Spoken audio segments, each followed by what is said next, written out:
Hey guys, I'm looking for the song. Hey there, welcome to the show.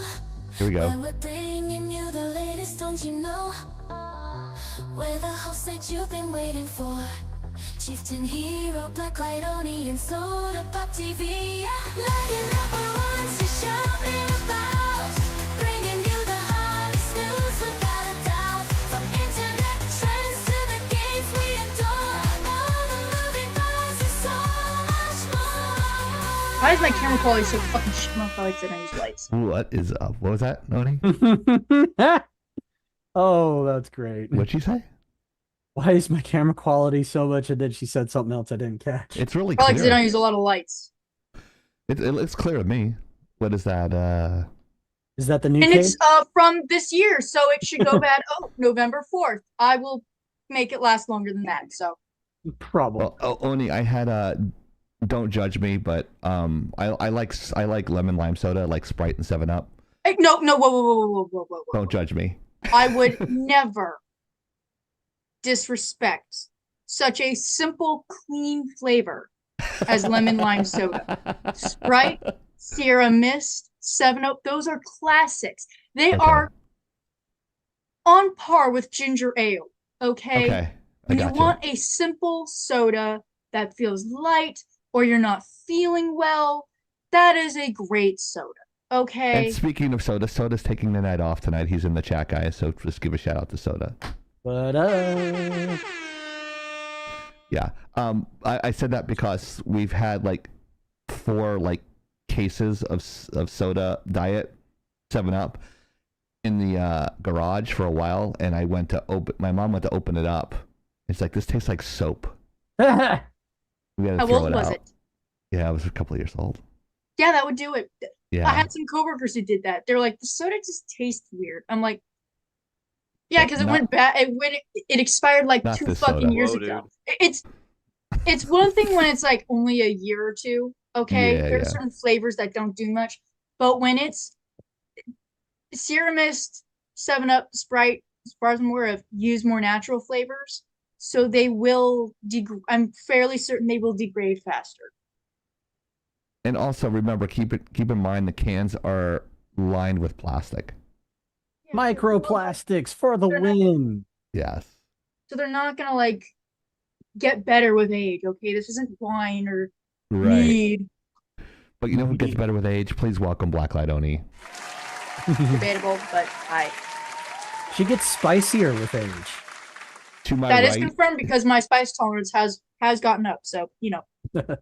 and to my right is Speaking- Hero, the IT guy. Speaking of spice tolerance, does anybody want to test my limits again?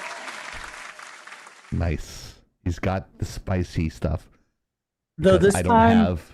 I made a mistake. I grabbed the bottle from the fridge, I put it out, and then probably about 20 minutes later I went to scratch my eye and I was like, oh, mistakes were made.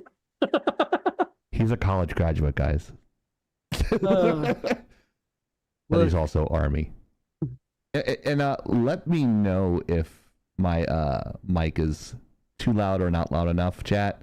If you can hear me okay, just give me a 1. If I'm too loud, hit me hit a number 2 there.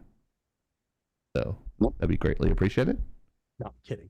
Because I had to bump it up. I had to bump it up a lot for some reason. I don't know why. It's like acting wonky.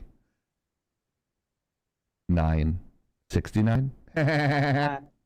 I'm cheating, guys. Giggity, giggity, giggity. So here we are. Yeah, as I said, Soda's taken the night off. We're trying to rotate for mental health reasons. So I was off a couple of weeks ago. So was Hero. And Black Light Oni sometimes gets off too because she needs time off. Everyone needs time off sometimes. So I mean, that's great. What is Well, that? What's going on there? Today, instead of Blacklight He Oni, looks so it's gonna enthused. be Ponyo. That's I think that's Ponyo, right? Aw. Ponyo's gonna be hosting. He's like, pet my butt. Please pet my butt. No, Every he's just gigantic. In like, just look at how much cat there He's is. just a big dude. Wow, he's pretty. Was it chunky?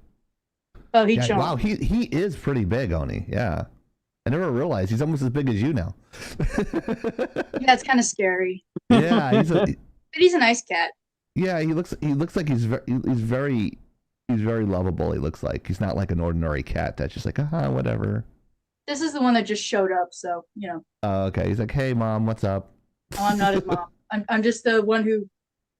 Feeds I'm him. the food servant, Right. the poop cleaner. Right. The cleaning of the poops. It's like, hello, yes, you're alive. Cool, you can feed me then. So we're gonna do I always say Amistad for some reason. I don't know.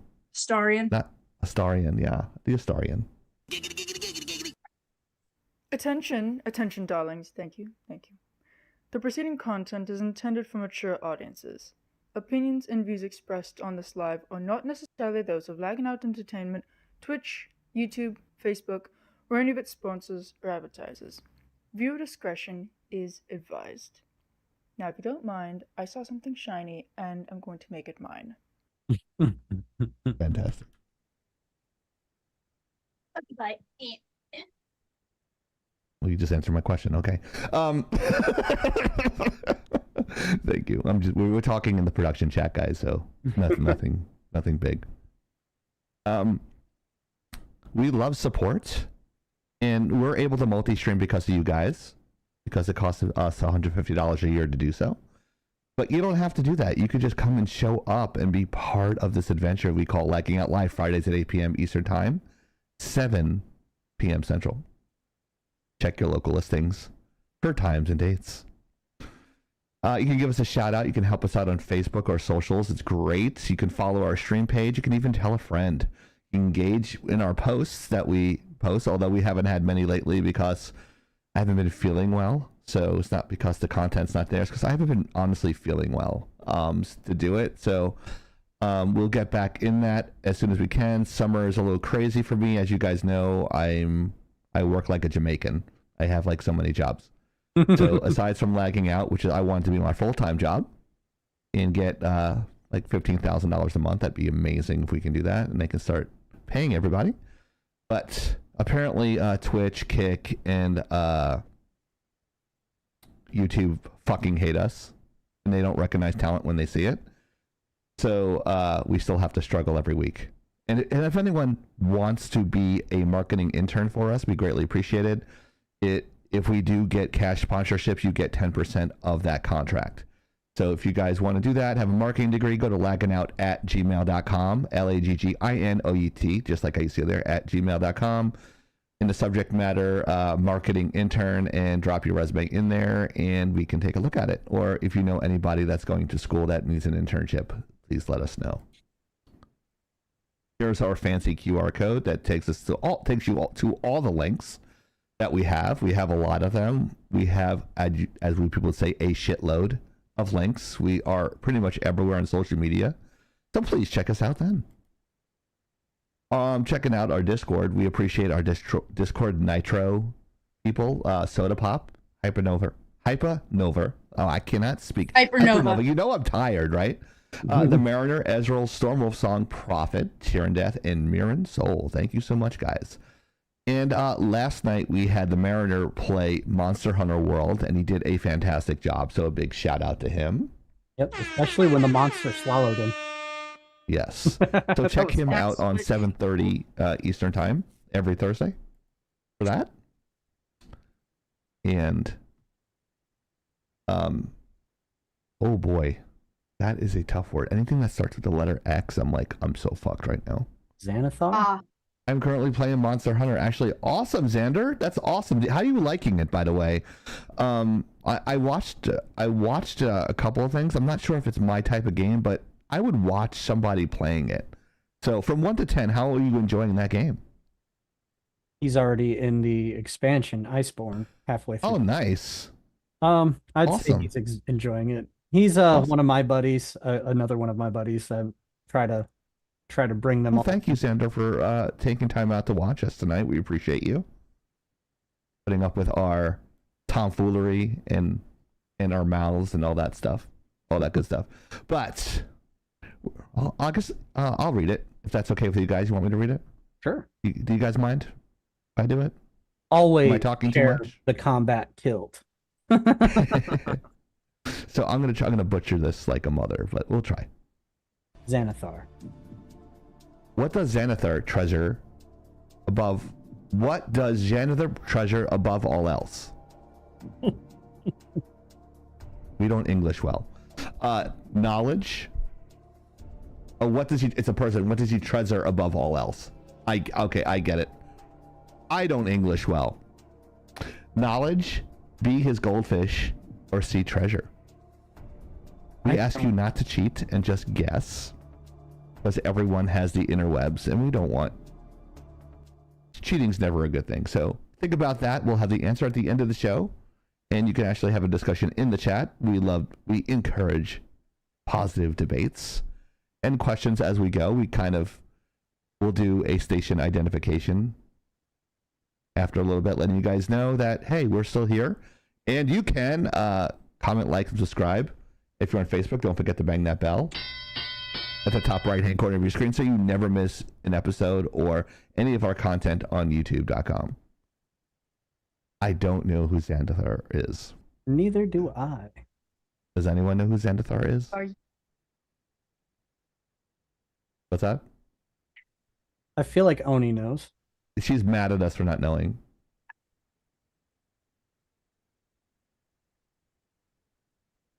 We'll explain later. Okay. I feel like I should know that. I recognize the name. I just don't remember where Right. from. So Yeah, we're that going to makes get... sense. Yeah. Oh, wait. I have a lot of wires in front of my monitor. I'm looking at a picture in our production chat. Yeah. So Okay. Xander, Arizona, he shared his combat kilt, and so I decided to share with you guys. Oh, okay. It's glorious. Good The taste. combat Good kilt. taste. So we're gonna move on to our first topic, and it's a kind of like an expansion from another topic that we spoke about last week. It's about Adobe. Adobe's getting this is very interesting. This story has kind of blew up like a lot more than I thought it was as quickly as it did. I knew it was going to eventually get to this point, but not this far. So apparently, Adobe, as we predicted, right? I think everyone pretty much predicted that here last week. They're getting sued by the DOJ, the Department of Justice. Adobe is getting sued by the Department of Justice, and for predatory billing practices towards artists. Oh yeah, they're stealing your shit. That's right. So this is crazy. So I'm not sure. Anyone in chat, press 1 if you actually use any Adobe products. And any of the hosts, any of the hosts ever use Adobe products at all? For editing or Photoshop or that sort of thing, Dreamweaver, that sort of thing. Anyone ever use that? Once Use upon a the past time, I tense. used One-ish Xander says. Yeah, Soda of course uses it. He's like the master of Illustrator. He's really, really good in Illustrator. I'm jealous. They killed the Photoshop editor I used on my phone. Of course they did. Yeah. They have Photoshop Express now. So Or Photo Express. But yeah, go ahead. So there's not really a lot to really expand on beyond it came to light that Adobe was making it insanely difficult to cancel your subscription. There were like screenshots of people like showing them attempting to cancel their subscription. Excuse me. Wow. And they were and like you can't directly cancel it on the website. You have to, like, when you try to, their little chat assistant will pop up and try to upsell you into anything. Yeah, no, it's not the paperclip guy. It's one of the weird named ones that everybody uses. Yeah. Almost like Siri. But then they couldn't actually successfully cancel it through the website, so they had to actually call the number, and then they were waiting for like an hour or two. It's all predatory practices that almost every subscription service uses that's like Adobe. When I say like Adobe, I mean like it's a software as a service, which is what Adobe became after they got away from the buy the expensive package every couple of years that comes. So what you're saying is Adobe is like a porn site that automatically builds your stuff and makes it very difficult to cancel. Yeah. I'm just saying hypothetically, of course. But that came to light. The Department of Justice went, hold on a second. This ain't right. We're going to come after you for this. And in the court filings of the lawsuit, they also mentioned what we talked about last week, which was their terms of service changes, which are basically saying, in order to use our cloud service, you must agree that we own your intellectual property with an indefinite license. Yeah. I think they did that on purpose so that way they could pull as much assets as they can, and they knew they were going to get sued anyway. Yeah. So they did it anyway just to get as much stuff as they can, because you know how long lawsuits go, Hero and Oni. Of course. They go for a long time. So or during that span, they can still use it unless there's a cease and desist, which never happens in big corporations. Yeah, I mean, They that's can get pretty much how it works. Yeah, so Like, until it's taken and finalized in court, we're gonna keep doing our thing. It's like, which I think was their intention anyway, Oni. Just to grab as much information as they can for free until the court, and it's going to be tied up in court for years, guys. And well, here's the while it's thing. tied up in court, yeah. Regardless of what type of lawsuit it is, it could be a lawsuit against a food company, medicinal company, tech company. It doesn't really matter.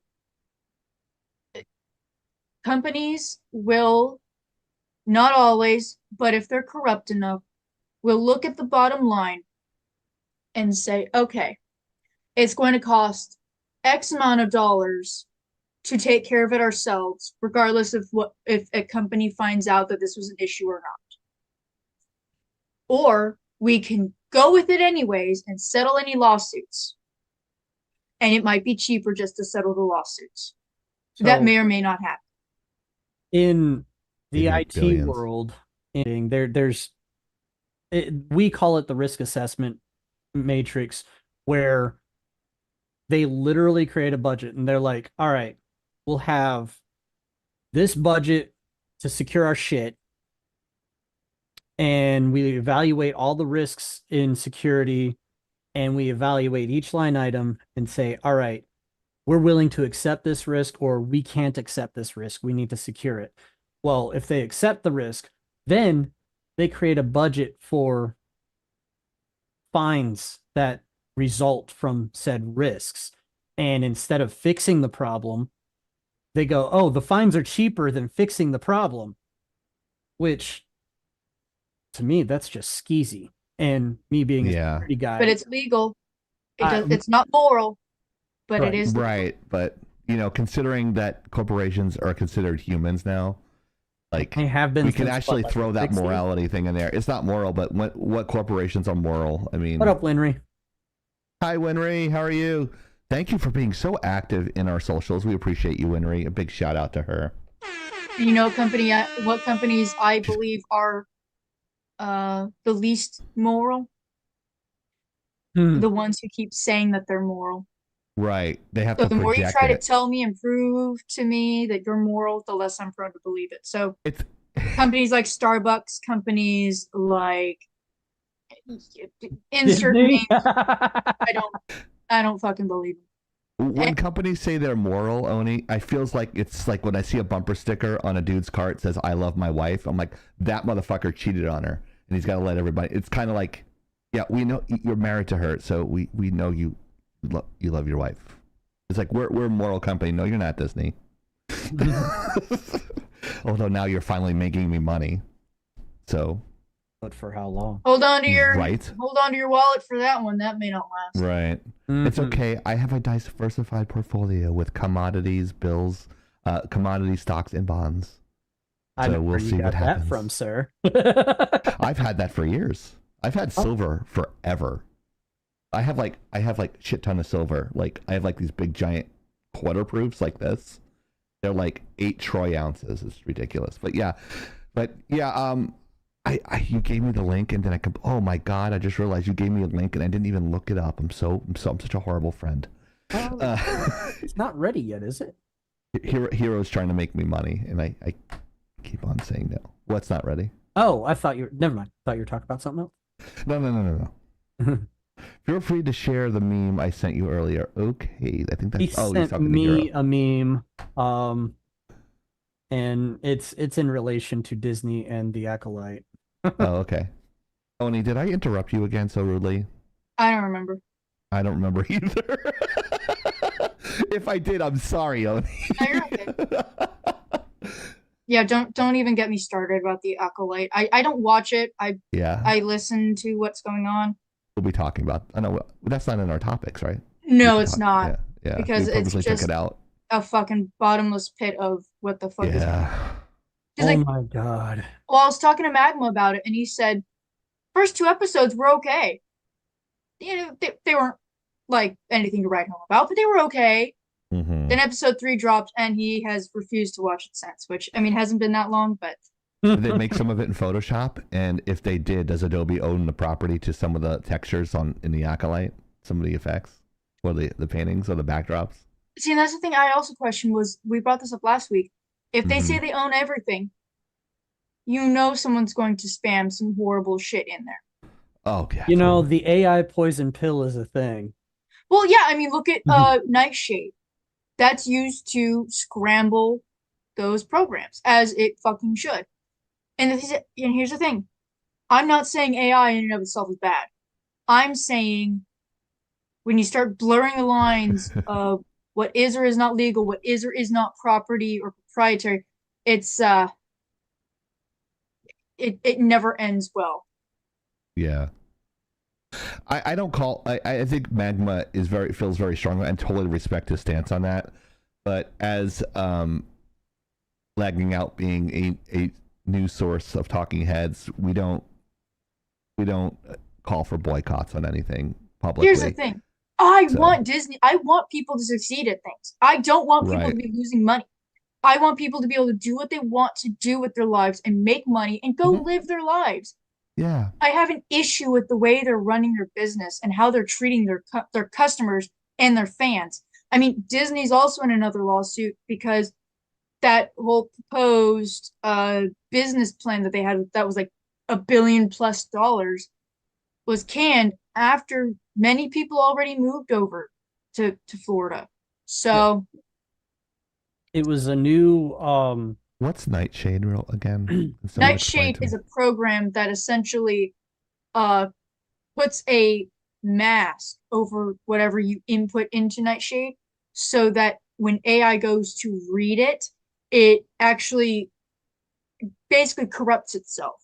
Like a Nightshade.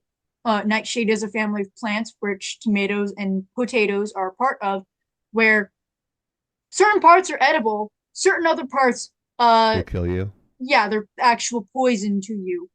So in that way, Nightshade, you input it onto your thing, which is perfectly safe. But when AI comes to look over your thing, it actually draws data that hurts it. I gotcha. Xander Arizona says, "Oh, you don't like our new product? Well, then you must be sexist and don't like female leads or our agenda." Yeah, it's the Charlie's Angels. Oh my god. Mentality there. Oh, you don't like strong? No, motherfucker. Like, there's been strong female characters since 1979. A little movie called fucking Alien. The main and protagonist was female, and they've been strong females like Wonder Woman in the 70s and 80s. So people should be quiet about that stuff. But go ahead, Oni. You want to say something? Also, originally Ripley was made to be whatever gender they could find. It's that Sigourney Weaver just blew the audition out of the park. So she became Ripley. I think she's a very underrated actor. Oh, she's fantastic. And then you also awesome. She was good had in the new Avatar. Well, not new. It's not new anymore, but the Avatar movies. She's great in that too. But then you're also ignoring like Buffy the Vampire Slayer. Oh no, those are great points. Yeah, Buffy. Xena Warrior Princess. Charmed. Charmed. Great fucking show. I love Charmed. Golden Girls. Golden Girls. Yeah, Golden Girls. That's a great B. Arthur, one. Yeah, my girl, B. Arthur. By the way, was a staff sergeant. Of course, you love B. Arthur. Marine Corps. Golden Girls. Um, Back in so St. many other Olaf. characters. But Yes. no. We gotta make him disappear. Okay, Teen Titans also had Starfire and Raven, who Strong were female characters, yes. incredibly well written. They had flaws, and they grew. All the Right. characters actually, well, besides Robin, were well written. Right? Yeah. We all agree that Robin's like a whiny bitch, yeah. It's like a wet fucking rag. Anyways, Oh, Oni, so you might like this. I worked with somebody who actually worked at Marvel, and I asked him, "Go, please tell me you worked on Nightcrawler." He's like, "No, I didn't get." He was a Marvel artist. He's like, I go, "If you would have worked on Marvel, I have a friend named Oni." He's like, "She's called Oni." I'm like, "Yeah, her full name's Blacklight." He's like, "Oni is a demon, I know." And like, yeah, I know. And she's like a huge fan of it. And I tried to see if he did, because if he did, I was trying to organize something for you to have him sign a Nightcrawler thing for you. But yeah, I work with him. He's a great artist. His name is Chi. Awesome Marvel artist. Yeah, he does his own indie work like Eric July. So I immediately thought of you. I'm like, I know she would love this. I was like, please tell me you worked on Nightcrawler, because I have a friend that loves Nightcrawler, and he didn't. He's like, I didn't get to work on Nightcrawler. But go ahead. oh no, that was pretty much it. Yeah. Just the erasing of the past because ours is the only future. That's like saying gay rights today do more than anybody else, and it's like, sure about that? What about straight rights? You fucking sure about that? You Mm. know, the people who like, I don't know, a couple decades ago had to deal with an AIDS crisis with a Mhm. medical system that wasn't very helpful, like Right. worse than today. Everyone's a victim today, Oni. I know it's Unfortunately. But yeah, and we were talking about how people lack critical thinking. Like if you run into a problem, like if you run into a problem at work, you try to figure it out. And then like I have students that are like, oh, it doesn't work. I can't do it. I'm like, yes, you can. I was like, no, it's not working. I'm like, figure it out. I gave you the tools to figure it out. I'm not going to give you the answer. They're not going to give you the answer in the field. I gave you the tools to figure it out. Figure it out. Like people throw shit at me. Like I worked on a project with this World War II destroyer. Oh, you have to make it. You have to make it into. Well, it was upgraded to during the Korean War, and it was I had to like demonetize. No one told me how to do it, Oni. I had you had to figure it out. I had to figure it out. That's the difference between people that are problem solvers like you guys and a lot of I like to say that our chat and our viewers are like the smartest on Twitch. And we have great people in chat that are very smart and very capable. So it's kind of like when we do this, we're preaching to the choir. So when we work on hard work, just like in Photoshop and that sort of thing, and we create that work and someone steals it from us, we take umbrage to that. Like it's theft. So it's not right that like we work so hard, we go to school and spend all this money to get these pieces of paper that we hang on a wall that I can essentially just wipe my ass with at this point. So some other billion-dollar company can take my work. Fuck you. I'm glad they're getting sued by DOJ. Just to wrap this up in a bow. Does anyone else have anything else to say? No, I mean, I'm just Like how I brought that back in. waiting to see this happen, and I can't wait to see the DOJ bring up the issue with their terms of service. Actually do their fucking job instead of being idiots. That too. Sorry, I had to drink some water. I drank like 4 of these on a Monday because I did like an hour and a half or 2-hour lecture. At least someone like hydrates. Gallon. I drank almost like 3/4 of a gallon of water by 3 p.m. Just Crazy. be careful. I know you know. That is a bit much. Yeah. Man, I pissed like a racehorse. Well, yeah, that's the thing. Race Haas. Racehorse. That's how you know I'm tired. Water. The only concern I have, is health wise. I know you can drown by drinking too much water, by oversaturating your cells. So just make sure you're also getting in good electrolytes. These are 21 ounces. So I think I don't know how much is in a gallon. So and there's ice in it. So I think I have to drink 4 of those to be. If you drink a gallon a day, they say that's good for you. Quick math. Fuck. Hang on. How many ounces are in a gallon? 128. 128. Ounces. Yep. Yep. Yeah, you So- got it too. It's like we both look it up at the same I time. think Like, the we want to be medical right. term- No, I was calculating it. I wasn't looking it up. I You was were doing the calculating math. that. You were actually doing the math. I don't math well. I think the medical term for what you were talking about there, like drowning from Hydro drinking something. too much water, is I think it's something diffusion. It's like something Yeah, because- hydrodiffusion. Because There were some DJs that were doing a contest. Someone who could drink the most water wins, and this woman drank too much water and she actually like passed away. Exactly, because your Mhm. water, your cells oversaturate. They can't keep themselves together anymore because there aren't enough electrolytes to, keep them there. So just as long as you're adding some salt in there, people freak out about. Again, I'm not a health professional. I'm just No. speaking what I've been told. I'm not saying always sprinkle promote some salt healthy. in your water, but even some Gatorade or having some some chips or something, just stay hydrated. But electrolytes are just as important because it helps. It keeps your brain going. Salts are good. They help with water retention as well, and also help with kidney function. So yeah, too much salt's bad. Not enough salt's also bad. Just Right. in the other direction. Both cause huge problems. So Yeah. So don't drink Mountain Dew. It has a lot of salt and sugar in it. once again, I know, right? the zoo mentioned it. That is, if people don't know what that is really spicy hot sauce or hot Yep. sauce oil or what you It's- want you it's- describe it. You it's can a probably sauce. describe it, but It's a hot essence. sauce. Essence is- of hell. Yes, essence of hell. It is called the end flatline. yes. It is a composite of 6 different spicy peppers that are rated at 6 million Scovilles. Actually, 7 different spicy peppers rated at 6 million Scovilles, mixed with an 11 million Scoville capsaicin extract. Capsaicin being the chemical which causes the burn. Only I feel the detected by burn. mammals. Yes. So, you how many bits do we have to donate in the chat in order for you to take a drop of that, Hero? Don't remember what it was, but I want to say that the number was 500 bits. Was it 500 or Damn it! 1,000? I would have chosen 2 different numbers.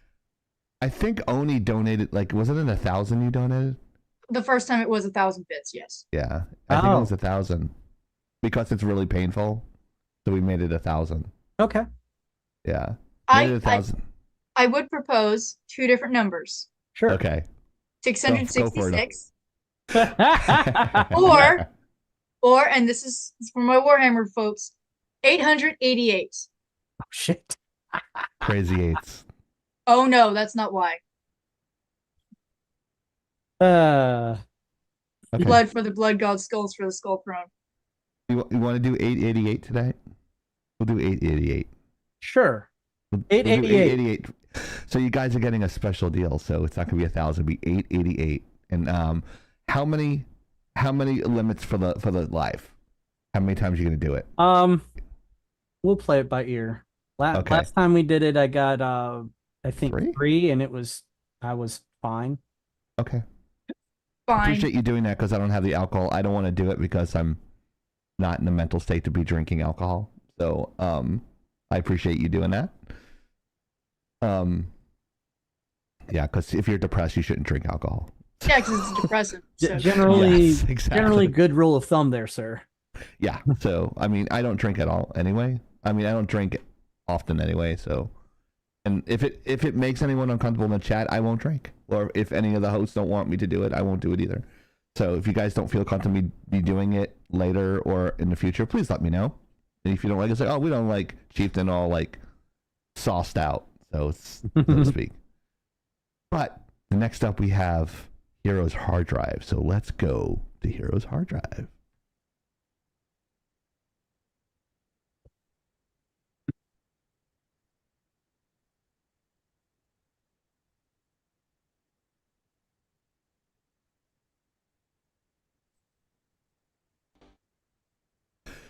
Oh, I realized there was.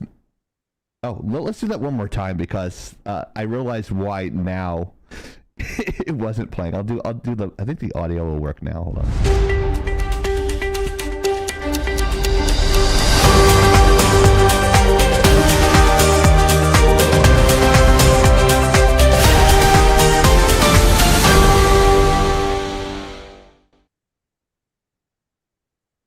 There we go.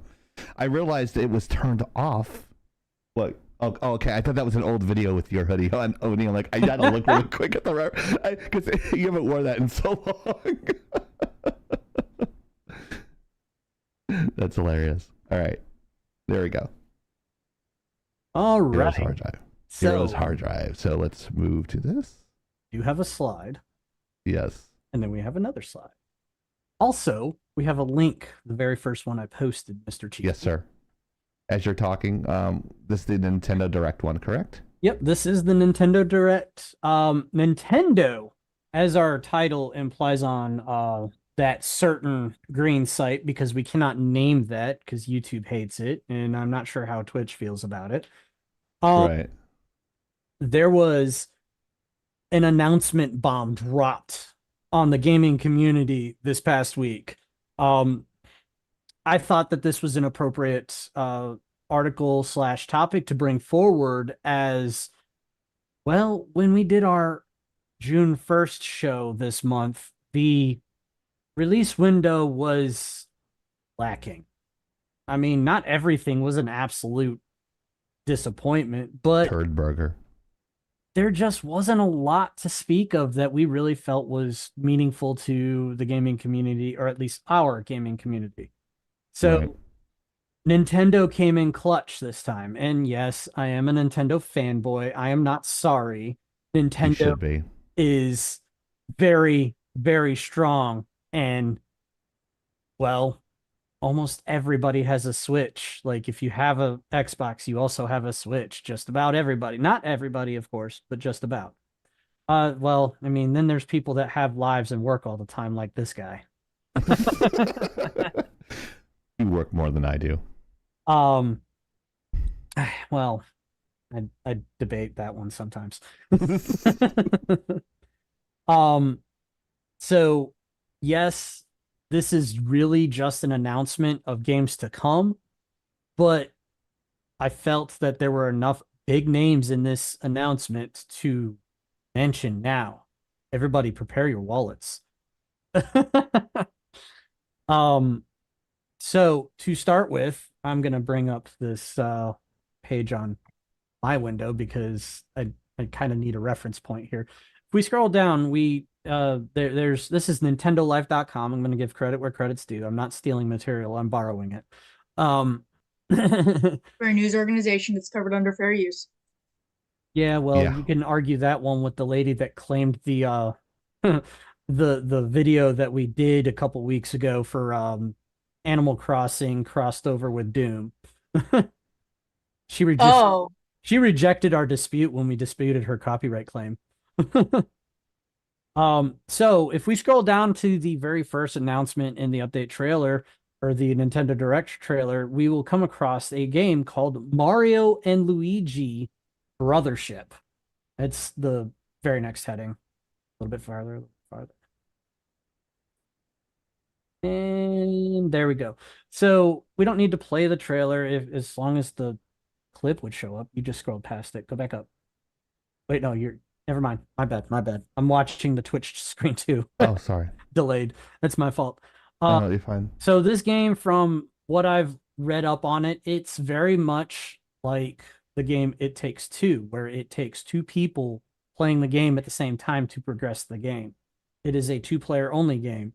It is, hello, Mr. Kitty. Miss Kitty? So this is the miss. This is the princess.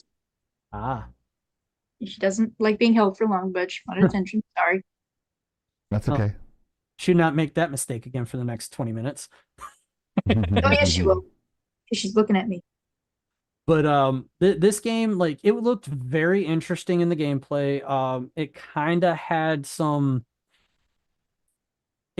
a similar feel to the Mario versus Donkey Kong game, but it didn't feature Donkey Kong. What it featured was Mario and Luigi working together to progress through obstacles and challenges. It looked really good. I grew up on Nintendo. I don't usually get every Mario game because I'm not as much of a Mario fan as I am some of their other first-party titles. Racist.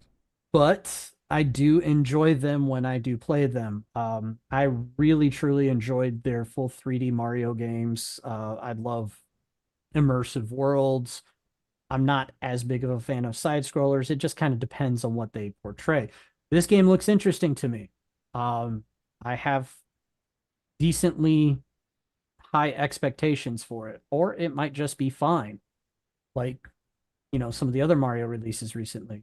But down to the next title that was announced was an anime game, Fairy Tail 2, coming to the Switch.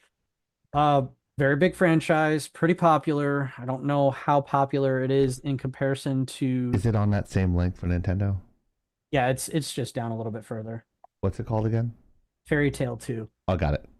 So, and like I'm sure it's going to do well. I don't get into a lot of these types of games because I'd rather watch or read the anime or manga. um, and jumping down to the very next one, I am very excited for this one. This game, Fantasian Neo Dimension, is made by the founding father, if you will, of Final Fantasy. He has not been directly involved with every Final Fantasy in recent years, and some people would argue that it shows. I have enjoyed the last several releases of Final Fantasy, so ah. um these images don't seem to be loading, Chieftain, so I don't know how beneficial this particular link is going to be. I'm sorry. You have to subscribe to it. Really? Why is the thumbnail showing up on mine, but not yours? Oh. Are you Hey everyone. are you Felix subscribed to Johnson Nintendo Life? No, actually. Hmm. But It might be Firefox. oh, I suppose. Maybe me Nintendo knows. Oh, They are that type. let's see. But, It's okay. It's showing on. It's okay. It's showing on. There we go. Showing on Chrome. So we could scroll through. Oh shit! No, guess. Oh wait. Yeah, maybe it is. There we go. So there's Damn it, Firefox. yeah. There we go. There's Fairy Tail, next one. There we go. This game looks, well, I'm just gonna call it like I see it. They like all the characters in this particular game look very much like parallels of characters from the Final Fantasy franchise. Like you can look at a number of these characters and you're like, was that Eris? Or in Japanese it was Eris, but it's Aerith in the American version. Was that Cloud? Was that Sid? You look at a lot of these. There's Vincent. Yeah, You're like very, very pretty boy-esque. Uber pretty boy, like even more like so. you can tell this was made by Oh, somebody that's by somebody who was part of Final Fantasy. Um, it the gameplay looks interesting. The story seems very much like it's grounded in the world of Final Fantasy. They even use the word Matera for magic. So, well, as a magic source, sorry. So this game, I expect very, very big things from. I expect it to move the needle significantly. I think it's very I think it has high potential. Then we have, of course, the obligatory Nintendo sports game as the next title that is on the list. Not really interested. Uh, it's par for the course when it comes to Nintendo sports games. So it's very cartoony, very, very much family oriented. If you sit down and have a family game night regularly with your family, this is going to be a title for you guys. Comes with a special Caitlin Clark function where you get a flagrant fouled for being the best player in the NCAA. Naturally. That would go over well if people knew who Caitlin Clark was. I only know about it because of the bullshit that's surrounding the topic. Yeah. Anyways, moving on to the next title. This one looked very intriguing. Its creative design caught my eye. Again, I'm not big on a lot of side scroller games. Also, shout out to Nintendo Direct. Yes. And Nintendo Life, who's covering this for, well, helping us cover this. Yeah. This game's, I loved this game's aesthetics. It's a side scroller. It's an action game. It looks very much like Shovel Knight and some of the others. It, to me, strikes me as a Metroidvania style game, which y'all know how I feel about Metroidvanias. We only had Um, 4 hours. um, We only had 4 hours of flipping to do. um, um, Naturally. Um, See? so the creative design in this really struck me as intriguing. It's unique. Uh, I don't know if this is an indie developer. However, it seems to fit an indie style. But as you can see just by the gameplay, it looks very much like Shovel Knight, some of the other games like it. So I give this one a thumbs up as well. I think there's potential in this one, and I think that it's going to have a pretty big following. If you would like to jump to the next one, of course we have Disney Illusion Island. I'm just going to skip right over that. Hello Kitty Island Adventure 2025 is that announcement. This is I'm gonna buy this for my daughter.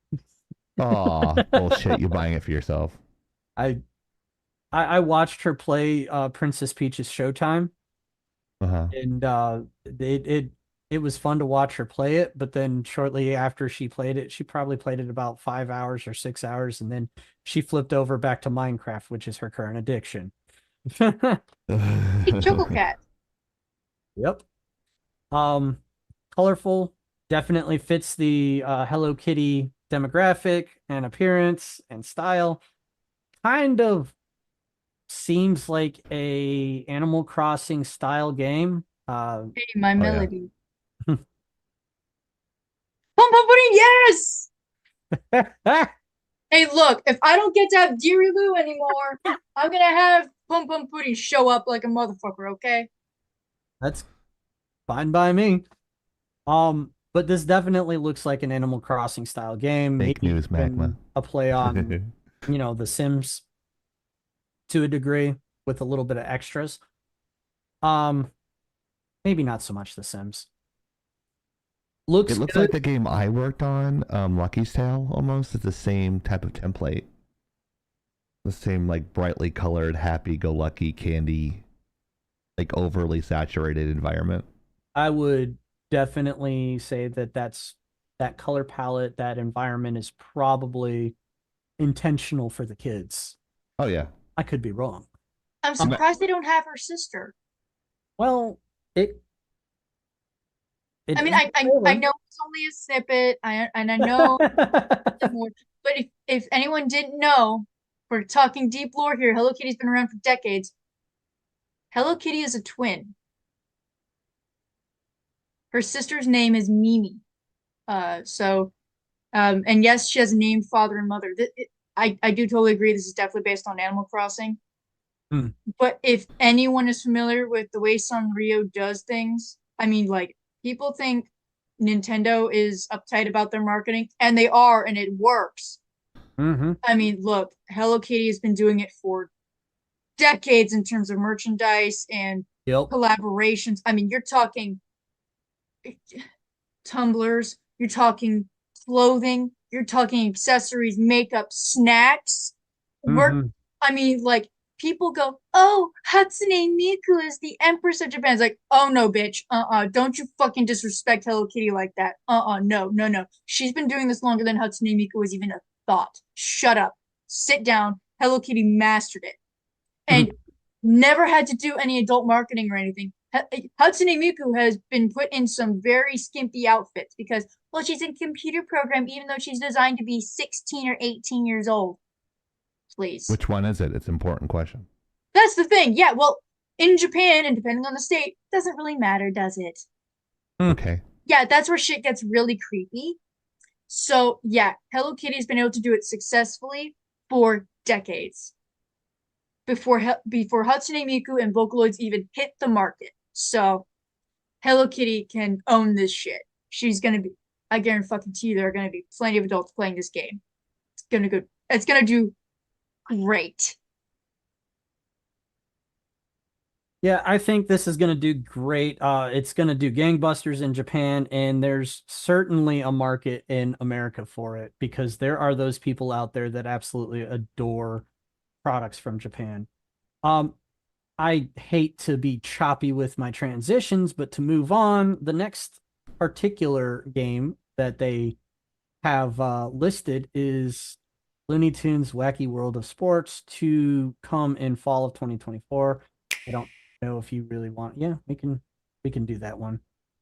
So it's I can move on. You just tell me to move on. Just give me the verbal cue, and I'll yeah. just move on. There's a lot here, and I don't want to miss anything, but I also don't want to overrun on anyone Okay. in particular, except for maybe 3 or 4. Okay. Okay. Fine. This is actually CGI that's toon shaded, obviously. Yeah. What do they call that? Cell shading? Toon shading. Oh, and maybe they renamed it. Hey, Roadrunner, No, my it's dude. always been that. Okay, maybe Yes. cell shading something different then. The cell shading is like 2D art, just literal on acetate, and cell shading it's the same difference. I don't want to like split hairs on it. It's the same thing. Yeah, you're fine. I thought we were gonna get a good little lesson here. No, I'm not gonna bloviate on the people that want to hear that shit. Yeah. So the next one is just an Among Us update. I don't care about it. It's Okay. an update coming to the Switch that just goes to show the staying power that Among Us has had, even Okay. though a lot of people have moved on from it. For Magia is a interesting title. I saw a little bit of gameplay. I didn't quite grasp all the details, but it looks like you're raising an army to fight monsters. Okay. It's So, Pokemon. it looks More or less. beautiful. Actually, this looks more like Monster Rancher, which same difference in depending on who you ask. It's like Yu-Gi-Oh. Yu-Gi-Oh, Yu-Gi-Oh. but I always say Yu-Gi-Oh. it looks really interesting. Is that Wolverine? I say it looks interesting. The gameplay looks okay. It's definitely a stat type game, so it's probably you build stats of your army. And as you CGI guys toon shaded. as you guys can see, it definitely takes cues from the different Monster Collection games that are out there. Mm-hmm. Do they go in a little like red ball, or is it just a blue ball because of copyright issues? Doesn't look like they use balls. They don't have the balls to do it. Oh, look, Okay. Miracle. Anyways, that was a short trailer there. The next one is the return of Donkey Kong, aka Donkey This is Kong actually Return. done in Retro Studios in Austin, Texas, where I just got rejected from last week. Ouch. I'm sorry. Where my friend actually works as a senior animator that couldn't get me an interview. Thanks. It was literally 5 minutes from my house when I lived in Austin. I'm just kidding with my buddy there. Over 120 people applied for the lighting position there. I'm like, it's like, do you have any pull? Like, I've known you for 30 years. Right. Like, I can do this. It's so easy. This lighting is so easy. So this game Like- is obviously built Go ahead, on sorry. the original gameplay of Donkey Kong Country from the Super Nintendo. Right. It's some people would call it a retread. I say that it's nice to go back sometimes to remember your roots. It's a side scroller platformer with some 3D movement here and there, which wasn't in the original, but sometimes you gotta mix it up, which I'm okay with. Nostalgia feels. Definitely get that. I really loved Donkey Kong Country back in the day. Uh-huh. Like going back and playing some of the games that they came out with recently that are very similar. I love that. And I'd say Wow. this particular game is probably going to do very well as well. Oh yeah. I'm sorry. Am I supposed to speak during your segment? Be quiet. You're welcome to have input. I have no problem with that. Okay. Because this is we're going through the Nintendo Direct, and having commentary on each piece is okay. If anybody else wants to have input, that's fine. I like this out of all the other ones that we've seen so far. I love the palette. I love the look of it.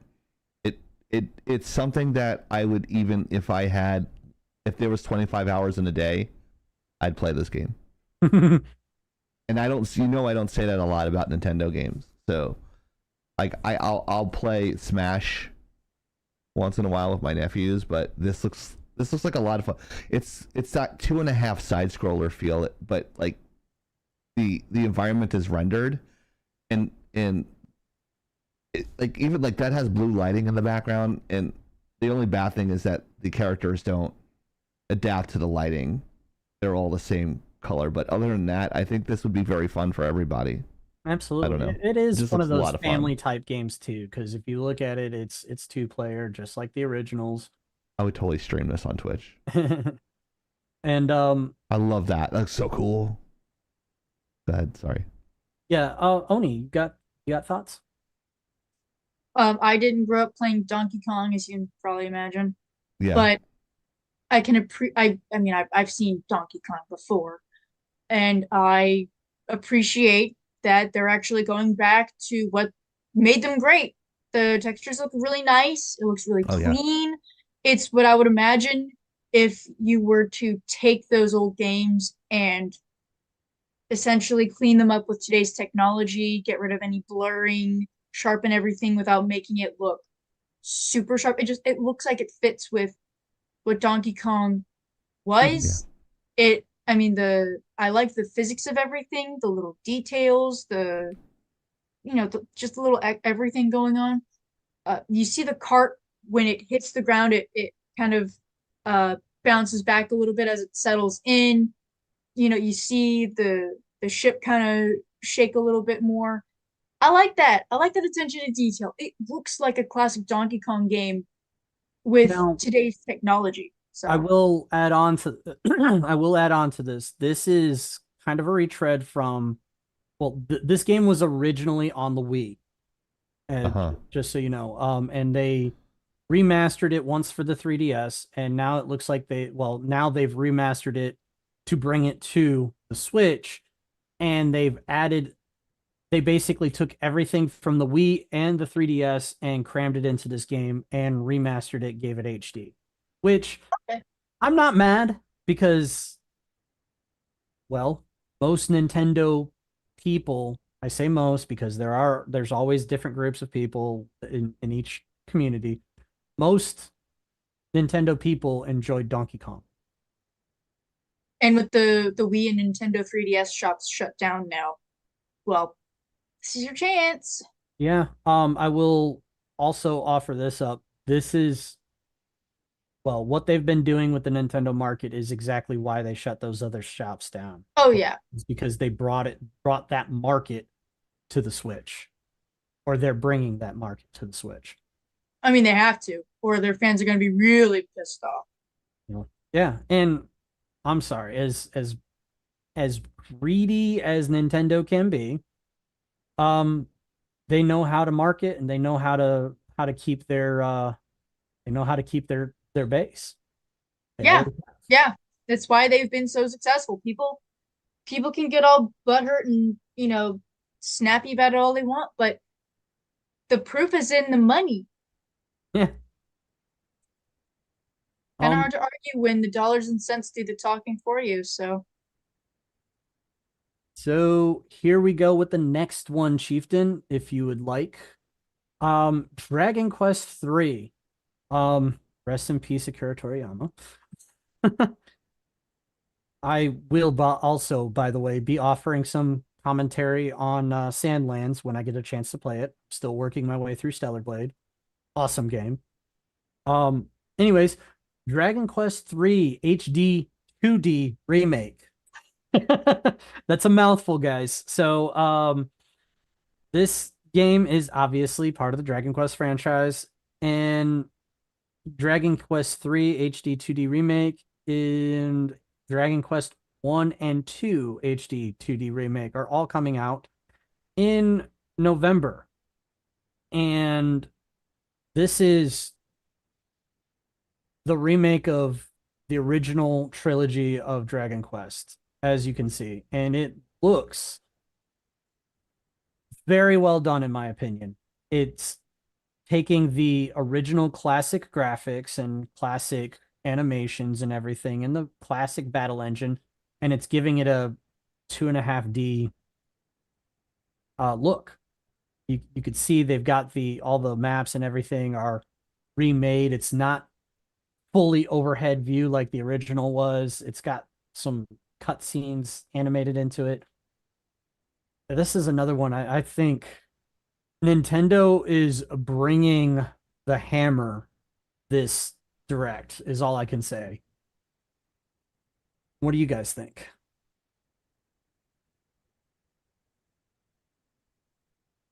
I don't have really. I don't know. It looks like every other game that I've seen. Well, It's just I'm not really impressed. Not say I'm not really impressed. But I mean, it's a remake. It's a yeah, it's a remake. touch up of a previously made game. I mean, Yeah. granted, a game that hasn't really seen a lot of attention in a while. Dragon Yeah. Quest, as far as I'm aware of, didn't really catch on in America until the last couple of years, is what it feels like. In about terms of 5 to large, 10, about 5 to 10 years ago is when it looks like the American market started taking notice of the releases of Dragon Quest. yeah, 'Cause that sounds about right. Because they've that's when like had Dragon Quest 3D, or not 3D, uh, the online Dragon Quest Online, I think it was, came out, and at that point, there was sort of a Dragon Ball revival going on, I think. Mhm. So you had Dragon Ball Super, you had Dragon Ball Kai, which I don't even know why they did that. And they cut out the filler. That was the point of it. So you didn't have 10 episodes of the same fight. That's what Kai was. So just skip the anyways, okay. I know where this is going. Anyways, I mean, Blue Dragon had already long since passed before then, but yeah, more attention was being drawn toward more of Akira Toriyama's other underappreciated works. So no, that timeline kind of fits. I mean, again, I'm not gonna be playing these games because I don't have a Switch. But you know, Nintendo Direct was doing Nintendo Direct since before E3 even started doing online versions, if I recall. Not by much, but a little bit. So the fact that Nintendo plays their cards close to their chest, and at least when they announce a game, there's a pretty good chance it's going to be actually produced because if they're announcing it, it's either because, oh, we're trying to drive a pipe, or look, it's being released. We have a release window. Short of like Breath of the Wild, I think they moved that one around a little bit. Um, but they don't tend to cancel games if they don't have to. Right. Unlike some of these other companies that seem to go, we're announcing a game, we're going to shut the studio down. We're going to announce a game, we're going to shut that studio down too. And then go, why are people 50 not Star buying Wars games? projects that got announced and then canceled. I have a lagging out news break. What's that? Lagging out news break. Spaceball sequel from Mel Brooks and Josh Gad reportedly in the works. Yes, I did see that. I forgot. Whoa! They're about 10 years too late. Star Wars Yeah. has already become the parody. Star Wars 2. So Spaceballs will become the new canon. Right. The Spaceballs quest 2, for the search for more money. money. Yes. Yes. High five. I'd give you that one. The search for more money. Yeah. Maybe we'll get the Spaceballs 2, the flamethrower. Because kids love that. But yeah, anyway, go ahead and do Spaceballs, your train of thought. merchandise. Anyways, let's try to gather our thoughts back. Yes. Anything else on Dragon Quest? Your thoughts? No. Anyways, the very next because they also dropped in here that they're doing the 1 and 2 HD remakes. What's that one? Epic Mickey remake. This was in the Nintendo Direct? Yeah, THC Nordic. No, it wasn't. Oh, I just want to see if they fucked up my lighting. they probably did. It's Disney. You know better than to assume they wouldn't. So the very next one I don't care about. It's Funko Fusion. It's literally themed after a game themed after Funko Pops. Nobody cares. Nobody buys that shit. It's not gonna do well. It's gonna crash. Dead on arrival. You agree, Oni? Why do we need that? Oh wait, Exactly. don't. No one asked. No one wanted it. Funko's trying to scrape the bottom of the barrel. Funko was okay like 10 years ago. Funko and Pog video game coming out. Nowadays, though, it's again when you flood the market and people realize just how vapid it is. Like, it made sense when they made it for, you know, like new releases and it was like limited edition kind of stuff. But when you're doing it of every little fucking thing, Let's stop giving it attention, is what I say. Yep. Anyways, Just let it die. Luigi's Mansion 2. I've been hearing about this like for years. Luigi's Mansion 2 has been out a very long time. This is an HD remake being brought to the Switch. Right. There's a huge following of Luigi's Mansion. A lot of people loved it. Yeah. I'm waiting for Luigi's Mansion 3. I never got the chance to play the first one or the second one. Like I said, I'm not as big of a fan of the Mario franchise as I am of certain specific others. But I like Zelda. This is a very popular game, and there's a lot of people that want it. So having a HD remake makes sense. Yeah. I think it's going to do very well. Anybody else? I agree. Tony's asking Ghostbusters. Yeah. Right. Basically Ghostbusters. Definitely got it's definitely inspired by Ghostbusters. Oh yeah. I mean, I know it is. I think anyone would have to be really blind in order not to see that, but I don't know, it's like I think there was a Ghostbusters game or two. I know there was a tabletop game version of it, but there was. I have it. The Ghostbusters video game. It actually I had the board game. The Ghostbusters video game actually was effectively accepted as Ghostbusters 3 when it came out. And it had a foreword that paid respects to Harold Ramis. And also the storyline basically picks up at the end of 2, and you're playing as a new hire Ghostbuster. And yeah, that sounds about right. It was what I played of it, because I didn't finish it. I got a backlog. Go figure. It was very good. You actually go back to the hotel that was featured in the very first Ghostbusters and bust ghosts there again. I would hope so. I don't know. Because busted makes you feel good. Absolutely. Anybody got any further commentary on this one? No. I have no idea what this next game is. About that one. How long is this segment? We went through like 50 games. There is only a few more left. Okay. I'm gonna probably skip a couple. That last one was a good skip. This one, Metal Slug Attack Reloaded. This is Metal Slug. Always does good. It's always fun. It's tower defense style. I don't know how well changing up the style is going to work, but it's a Metal Slug game, so I imagine that it's going to do very well, at least at first. And I don't know. It seems to probably be playing towards the mobile game format. I'm guessing it's not just, well, I'm 100% sure it's not just on Switch, but this is the Nintendo Direct, so...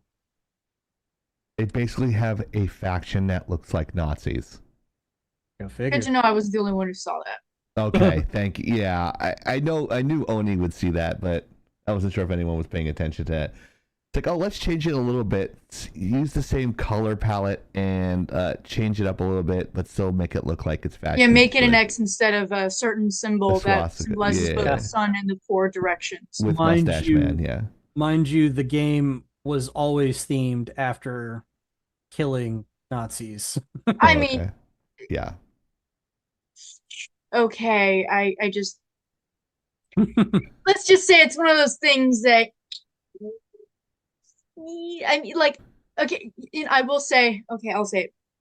The slight hypocrisy from how we treat the Nazis versus how we treat communists and socialists with regards to, you know, the fear from their uniforms kind of Yeah. fucked up, because There it is. I've had a Rebel discussion War. before who we thought was the worst 20th century dictator, you know, which is a competition you never want to be making because they all Right. fucking sucked. Mao killed like 30 million, right? Who? Mao. Oh no! Chairman Mao. No! Way 30. higher! Way more! Was it 80? No, it was. I know a total. The communist socialist movement killed at least 80 to 100 million people in the last century. Yeah, but that's the thing. Stalin did it, and he was also erasing people from history and all that shit. But we consider Stalin a bad dude. Right. And we consider Soviet Union bad. But the problem I have is that communist China, people still think did a good thing in some ways because they still want communism. So I think that's worse because we look at Stalin, we look at Mr.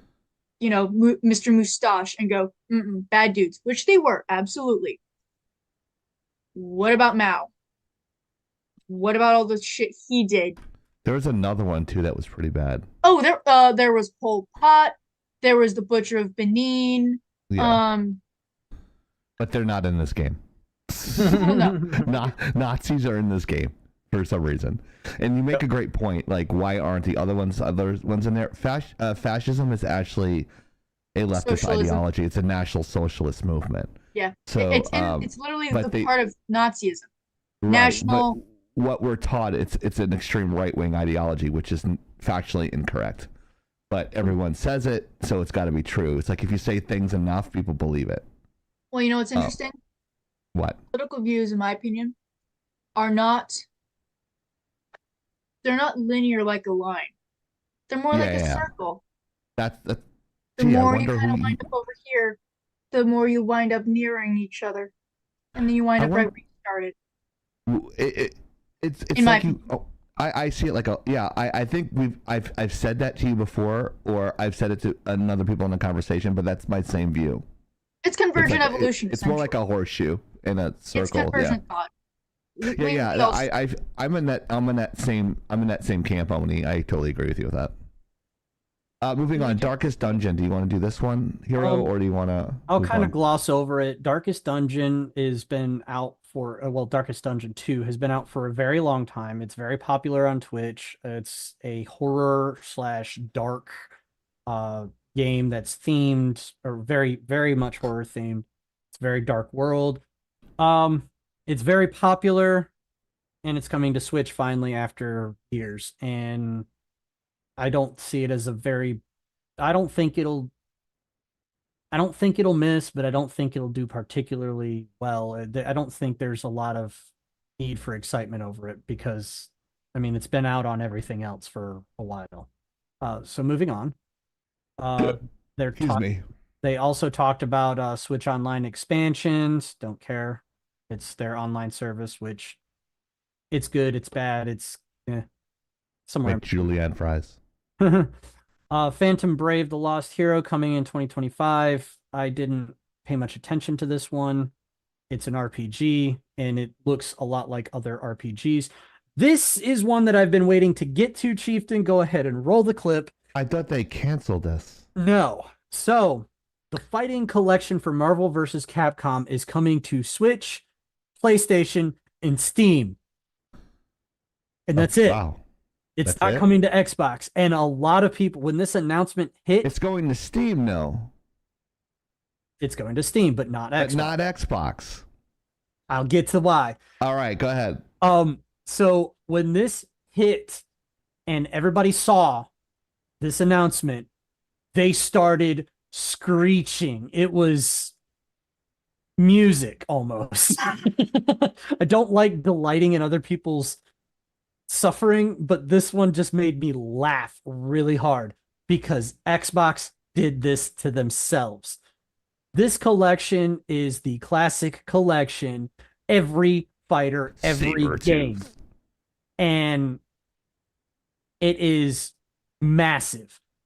Now, Capcom, in my opinion, made the decision to not bring this to the Xbox because of Game Pass. Oh my I dumbasses. think, in my opinion, that is why they did not bring it to Xbox, because Game Pass is a fantastic deal for gamers. For Pay a gamers. monthly you pay a monthly subscription fee Mhm. and you get a select list of free games every month. But that means only fractions of that subscription fee gets released to the developers. The white Nick Fury. Well, that was original Nick Fury. Yeah, the Right, original right. Nick Fury. So that is my spiel. That is my theory why. This is a big deal, a big game. I'm not a fighter game person, but You play Smash Brothers. That's a fighting game. yes, but I'm not very big on fighting games. Okay, gotcha. It's not my main niche, but I can acknowledge the greatness that is this franchise. Now, mind you, I can also acknowledge the decline that it suffered over the last couple of years, several years. But Spider-Man. that being said, opening the floor. Spider-Man's in the front in the free shot coming up. Where is it? Where is it? Oh, Give it a coming up. second. They had Jubilee and Gambit as a tag team. That's like the worst, in my opinion, of any tag team ever. Debatable Um, because Gambit has up close combat with his baton or his staff. Jubilee's just don't like special those is like characters. a shotgun blast, so it's There he is, situation. right in front. Wonder why he was in front. Most popular. There's the tag team right there. I am going to use my pole and throw cards at you and make them explode. A Storm. No, is it Mohawk Storm? No. But It's I guess 90s fourth- style Storm. 90s style. Yeah, they kind of cut their nose to spite their face with that because is it gonna be on PlayStation too? It's gonna be on PlayStation. It's gonna be on Nintendo Alright, I thought- and Steam. Yeah, but that's crazy. But I mean, you're hitting all the major points here, but except, I mean, I can understand why they didn't release it on the Xbox. You know, it's like it's not a really good deal for them to do that. So, but a lot of people are gonna play them on other. I don't know if there's I don't know compared to PC gamers to console. I don't know how many people are PC gamers compared to console gamers, but I think you're hitting all the main ones. I think Xbox just like whatever. I don't fucking care because I'm not gonna play it on my Xbox anymore. I have an Xbox in front of me. I haven't turned it on in about 6 months. So, Right. but I it's fine, and they're keeping that like dithered look to it, that old classic Capcom versus Marvel look to it as well, which is I didn't like it first, but the more I watch it, the more I like. Okay, I'm getting nostalgia feels again. That's pretty cool. I'm fine with it. It's mean, kind of funny because I'm kind of like tongue in cheek with the Sabretooth character. I don't like the comic version of him. I like the MCU version of him, but other than that, Really? yeah, and isn't that crazy? It's kind so of rare dumb. because I mean, they basically wanted to pull they wanted to make him more like Wolverine, I guess, because in the Yeah. comics he was always more animalistic. But I mean, that type of makeup probably would have taken a really long time to do too. And Yeah, back after then, they yeah. did Mystique, and then they did Nightcrawler, and then they did Beast, it was like, okay, we gotta It's fucking a stop. lot. Yeah. Mm-hmm. Even though Nightcrawler's like really good. Anyways, Any more commentary on this one? No, I'm just gonna share Oni's frustration. There's no Nightcrawler in this game. I don't think he was in any of the Marvel vs. Capcom games. Oh, okay. Because He Marvel vs. should have been. Capcom isn't really X-Men. It's more about the Marvel. the Yeah. most popular characters. I mean, Bruce Banner's Gotcha. technically not in it. Oh, he's Hulk. Well, technically he's a separate personality, so it's a little different in my opinion. Although if they did pull out the whole gambit of he uses his tech, which he does start developing, that would have been pretty sick. But anyways, um, I mean, I think it's hilarious that Xbox is the only one not getting it. Um, Right. you're probably right regarding the whole, they don't make enough money on Game Pass, which is both funny and tragic. But again, there's this whole craving for nostalgia. We just had the Marvel 9 or X-Men 97 cartoon come Mm-hmm. out, Mm-hmm. and they still have 2 more seasons at least slated. So the Right. desire to see literally the 90s games on their consoles, everyone's gonna have it streaming on my computer. I'm gonna play the game on one of my consoles. It's gonna be a great time. And let's be honest, the 90s and 2000s had some of the best comic costumes that they had. Mm-hmm. Uh, I mean, absolutely iconic. We still reference them today. Some of them are even back to what they originally had upon release, like Nightcrawler's costume. That was the costume he was originally drawn in his concept art. So that's how far back some of these costumes go. And I mean, again, it's good nostalgia shit. Yeah. F for Mhm. Xbox. Yep. Juggernauts using magic. Doctor Doom. No, Doctor Doom. Does anyone know what I said about Doctor Doom and Spider-Man in my YouTube short? Did anyone watch a YouTube short? I remember you saying the chat. you didn't want him to fight. Yeah. Because Doctor Doom is the scariest Marvel villain he could think of because Yeah. he's a super genius with magic who rules a country and has a failsafe for basically everything. Yeah. He's all like the thought out. Albert Wesker of Marvel because you know who he loves or loves? Who's that? Sue Storm. Oh. In one timeline, he married her. Kind of like Albert Wesker really respected Jill, so he mind controlled her and used her as a super soldier. Or if we're gonna go back to an old TV show, if you remember it, Legend of the Seeker, there was an episode where they go into an alternate history where the confessor marries the big bad evil guy, has a child who winds up. Anyways, yeah. I sat through a lot of that. I love you, Mom, but those are not my types of TV shows. It's also an absolute bastardization of the books, but I'll pretend to be surprised by that. anyways, I'm going to be brief on this one. This is a big deal. Do not take my attempt to gloss over it as disrespect. Mario Party, it's huge. This is the biggest Mario Party they have ever made. Huge. I can honestly say I'm not even going to be surprised if it does absolute gangbusters out there. But we want to move on soon from this topic, so let's jump to the next one. Next topic? No, jump to the next game. Oh. The next game is The Legend of Zelda: Echoes of Wisdom.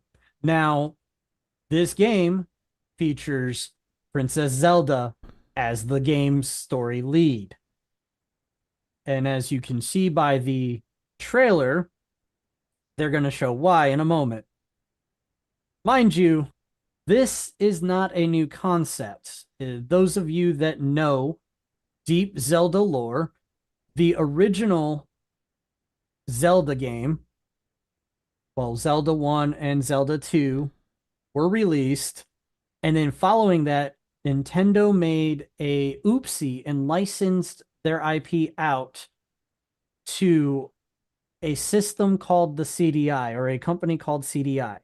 They released a series of 3 games that were featuring voiceovers in cutscenes and Princess Zelda as a game lead in one of them to rescue Link. They did so horribly that Nintendo went out of their way to memory hole it as much as possible. We all know how that works. It doesn't really. But you can find very little out there involving the CDI Zelda games. Now, fast forward to now, Zelda has been fleshed out as a character far more than she ever has been. She has been playable in a number of spin-off games, like say Hyrule Warriors, in Smash Brothers. She's been given far more character. In this time, in this period, I think with Nintendo at the helm, they can do this story justice. I had my misgivings at first, and now that I've seen the trailer, it's done in the Toon Link style. Don't mind it. I'm totally getting.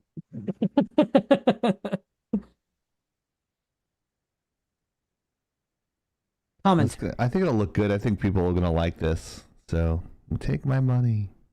And by the way, The look looks pretty good. I mean, I don't like the character dev on this. It looks like I can't remember the name. Mobile. I can't remember the toys when I was a kid. Playmobil. Yes. Yes. Legos sort of. Like layman Legos, the Playmobil. Yeah. They're like little wood blocks with heads on them, and that's what it kind of reminds me of. Thank you for understanding that reference that was so horribly described by me. Hey, you'd be surprised the references I can make with the words God. People use. It's like waiting on. So what you're seeing here is a demonstration of the power that she uses to traverse the world. The power is called Echo. So what she can do is copy things and monsters with her power and use them to solve puzzles and fight enemies. Oh, this game is about to get broken as fuck. She just copied beds to make a staircase. You know this shit's about to get real, yo. So there you have it. She just copied that dude. Yes. Oh my gosh. Like I said, you copy monsters and you copy objects. Oh, this shit's about to get so fucked up in a good way. Oh my goodness. Oh, they thought they made something with Breath of the Wild. Oh, this is gonna get even worse. Oh, Tears of the Kingdom. They're taking what they've done. Tears of the Kingdom, and they're just reapplying capabilities here. So, anyways, let's not sit through the whole thing, but I'm pristinely interested in it. This was one of the main focuses, one of the two main focuses of the Direct. So the very next one, I don't care. It's Just Dance 2025. It comes out on everything every year, and lots of music and lots of dancing. It's a retread. It's Call of Duty for dancing at this point. More like Guitar Hero. Yeah, well, that too. And then the following one after Just Dance is called Lego Horizon Adventures. So it's Horizon Zero Dawn Lego style. I don't have much to say about it. Thank God. All the Lego games are, well, a lot of people like them. I don't particularly care about them. It just doesn't interest me. Next one, Oni will like. They're bringing Stray to the Switch. We've already seen this game, and it was very popular, and it's the same thing just on the Switch. I mean, I played it. I beat it. It was it fun? It fucked me up. Oh, it was emotional? Well, yeah, because I mean, like, okay, one, in the credits, they list all the people who made the game possible and the pets who made it possible. Several of them are no longer with us. Oh. The cats? I mean, the pets?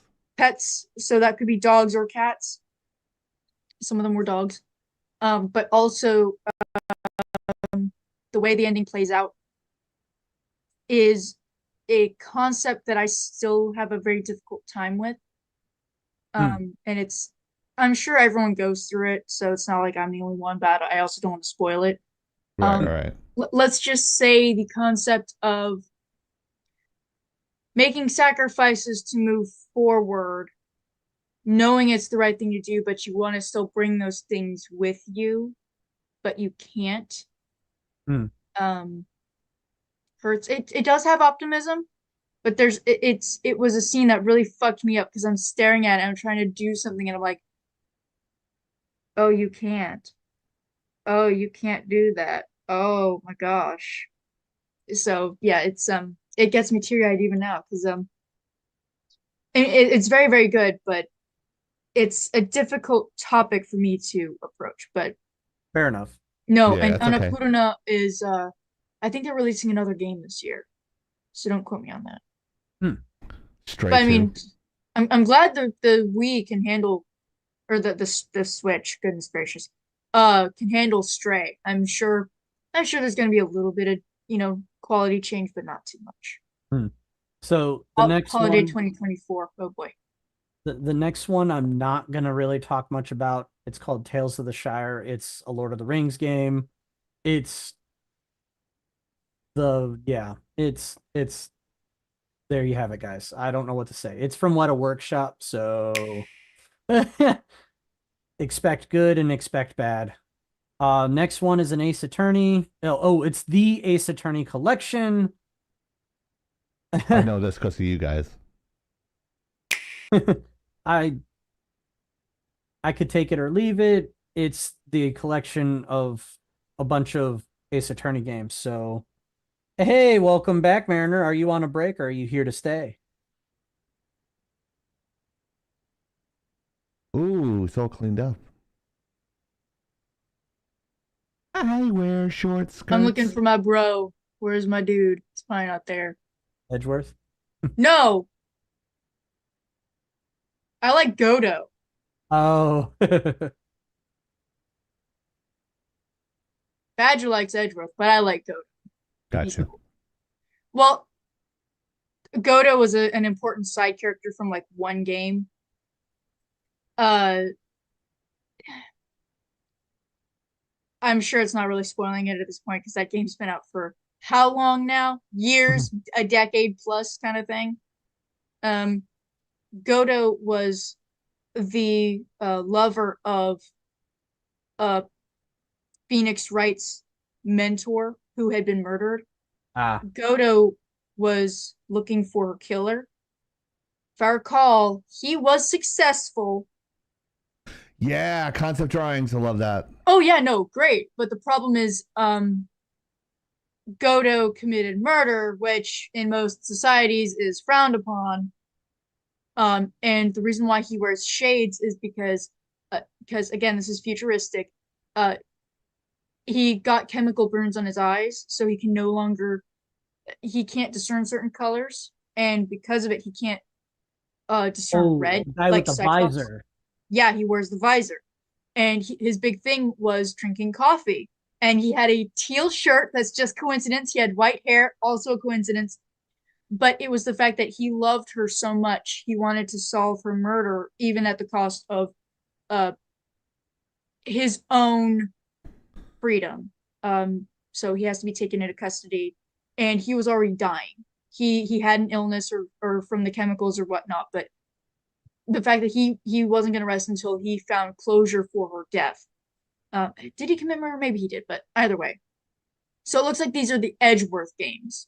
The Among Us look pretty suspect there. Sorry. Couldn't Wow. resist, okay?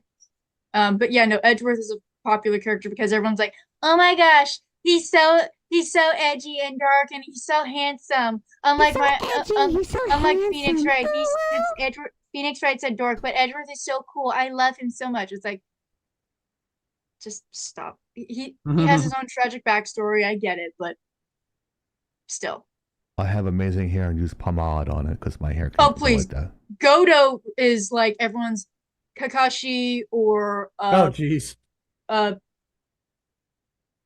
Gojo from Jujutsu Kaisen or Astarion, I guess. Even though everyone goes Astarion's more like Miles Edgeworth, but I think he'd be more like he would probably be a Oh, my back bit more like. hurts. I'm sorry. Oh, sorry. Trust I me, people wasn't make muted. fan art of everything. It's Mhm. insane. But yeah, it looks like these are the Edgeworth games. I might have to tell Badger about it.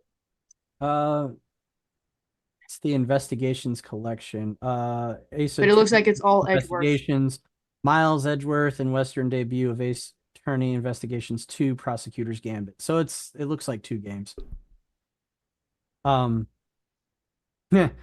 Anyways, the next one on the list, I don't know anything about. It is Yep, it's Edgeworth games. Sorry.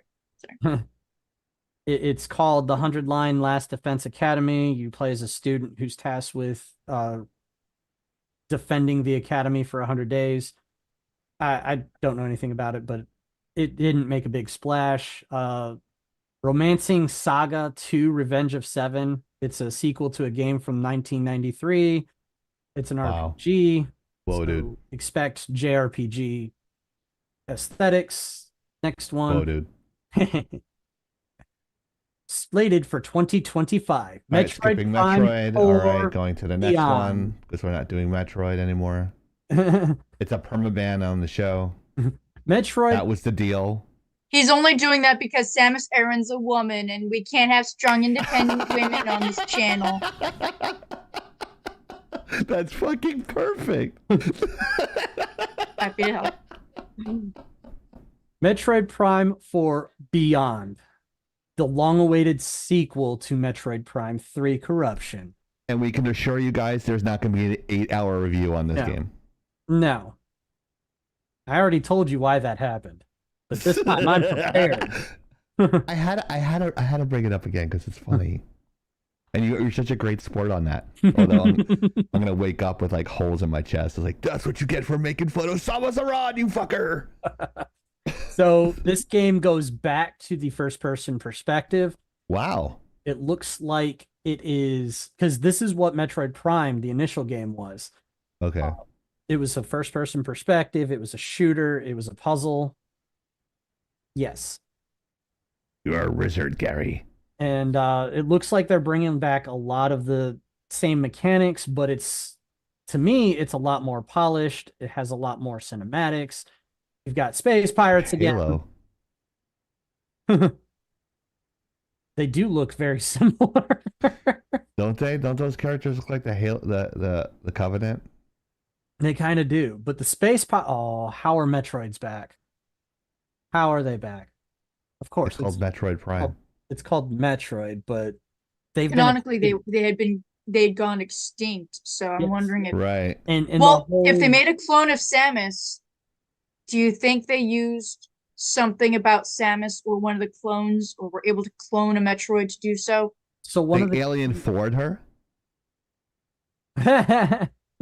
so the They cloned Ripley, and that's how they got another alien. Yeah, I heard about that. But the thing is that I think it was like what Metroid Prime 2 or something. The other Samus so Uh-huh. clone. there was Dark Samus and then there was X Parasite Samus. Both in deep lore. I'm not going to get too far into it. Dark Samus existed because Metroid Prime from the first game absorbed all of the phazon from her body and then mutated and then became kind of an arbiter for the big bad of Metroid Prime 3.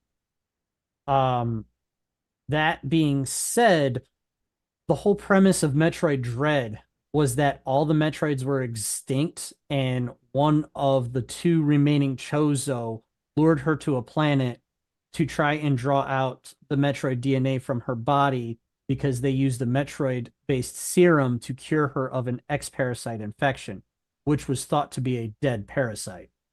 So then by the end of it, she had really awesome powers that were taken away in the final cutscene so that she could escape the planet, because every Metroid game ends with the planet or the ship that you're on exploding and you have to run the fuck away.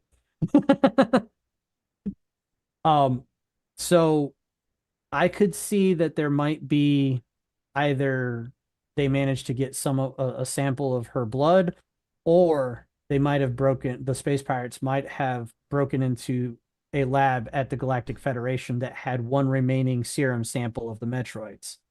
So I could see it.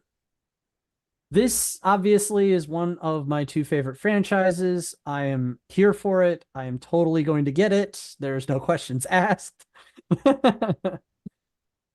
In the words of my wife, she saw the game announcements, saw there was going to be a new Zelda and a new Metroid game, and she made a point of telling me the day that she saw it, which happened to be the day that I also saw it while I was at work. And she's like, I don't know why I got excited. I guess I was excited for you to be excited. But yes, I like the looks of this. I like that they're going back to the original Metroid Prime. I really loved when they went back to the side scroller format in Metroid Dread. Nintendo just, they do right with Metroid. Some people don't like one format and others don't like the other format. I happen to like both. And also strong female lead. So fight me. Strong silent type, by the way. She did have voice lines in Dread, Okay, that was Dread. but she was speaking Chozo, and it was subtitled.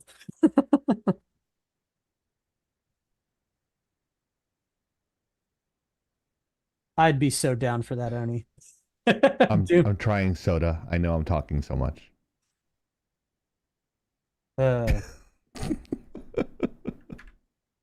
Anyways, you know I can't get a word in edgewise when it's a Metroid review. Come on, chat. You know better than that. I'm again, like I do every time. Anybody else got comments? What did you think, Chief? I don't care. Not even critique on the gameplay? You pretty much hit every point, so that way none of your co-hosts can even make a fucking comment. So fuck you, Hero, for taking all the good points. You can kiss my grits. All right, buddy? It looks great. Yes, I get it. I understand. I agree with every single point that you said. No one cares what I have to say because I know nothing about this game. All I know is that you hit all the points. You didn't save anything for me. You're so fucking rude. I hate you and I hope you die. No, I'm just kidding. No, you hit all the, joking aside, you hit all the points. I don't really have anything to say. I think you did. I think you hit everything. How about you, Oni? Yeah. I mean, every time I see a first-person shooter of Metroid, it always seems to move super slow, and I know part of that's the trailers, but yeah, even with Doom, they move super fast. So, right? You know, I'm just saying we have a Doom game, and we have a Metroid game coming out in the same year. I'm just saying, internet, you know what to do. You did it for Animal Crossing and Doom. Now we have Metroid and Doom. Just make it work. If I remember correctly, Monty did one for Halo and Metroid. If I remember correctly. This was years ago. Monty Ohm? Yes. Wasn't he the same one that did Dead Fantasy? He's the one did Red versus Blue and Ruby. Yeah, I know he did those two, but I remember in the early days of Xbox 360 seeing stuff on YouTube, and it was a fully rendered fight scene between Master Chief and Samus, and I just remember one key point. Master Chief brought out the sword and slashed at Samus and just barely got her armor, and it broke her armor, so she went into Zero Suit Samus form, and Master Chief was just standing there with a sword, and a bit of shock went across his shorts. Oh no. But the whole fight scene was phenomenal. It was it was rendered well. I want to say it was Monty that did it. And I also want to say that he also did stuff with Final Fantasy assets and I think it was Dead or Alive assets, which was called Dead Fantasy. Mm-hmm. And this was this was during Red versus Blue and before Ruby. Yeah. You might have, I don't know.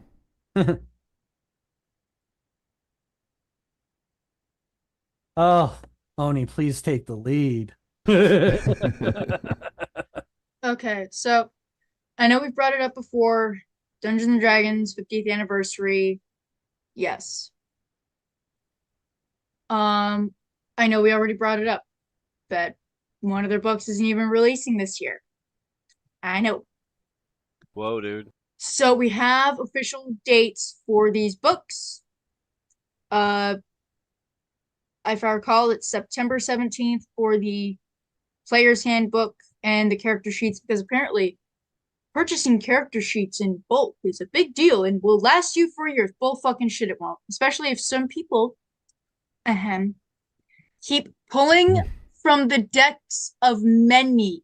Stop fucking doing that. And you won't have to make so many fucking characters. I can't make you stop making campaigns out your ass, but you know, whatever. Anyways. The Dungeon Master's manual and the Dungeon Master screen, yes, they are sold separately nowadays because we need that money. That's coming out December 5th, I think. I feel like I fucked that one up. Anyways, and then the Monster Manual, of which the Beholder is on the Monster Manual. Don't know if I really like the design. Just coming out February of 2025. So yes, the 50th anniversary of Dungeons and Dragons is going out late for reasons. I don't know how to explain this. Look, they've released the art for both the official and the or like initial release and alternate art covers. I mean, some of them are featuring the Dungeons and Dragons movies characters from like, you know, the animated cartoon series. Okay, they're releasing different versions, but one, the playtesting for these characters last year didn't fucking go well. No one asked for this. I don't know about you guys.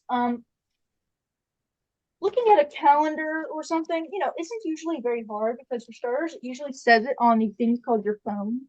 But also, you can buy these things called planners or calendars. They tend to have these things listed inside to have, you know, the dates and the months of things going by. So you can, you know, write shit down.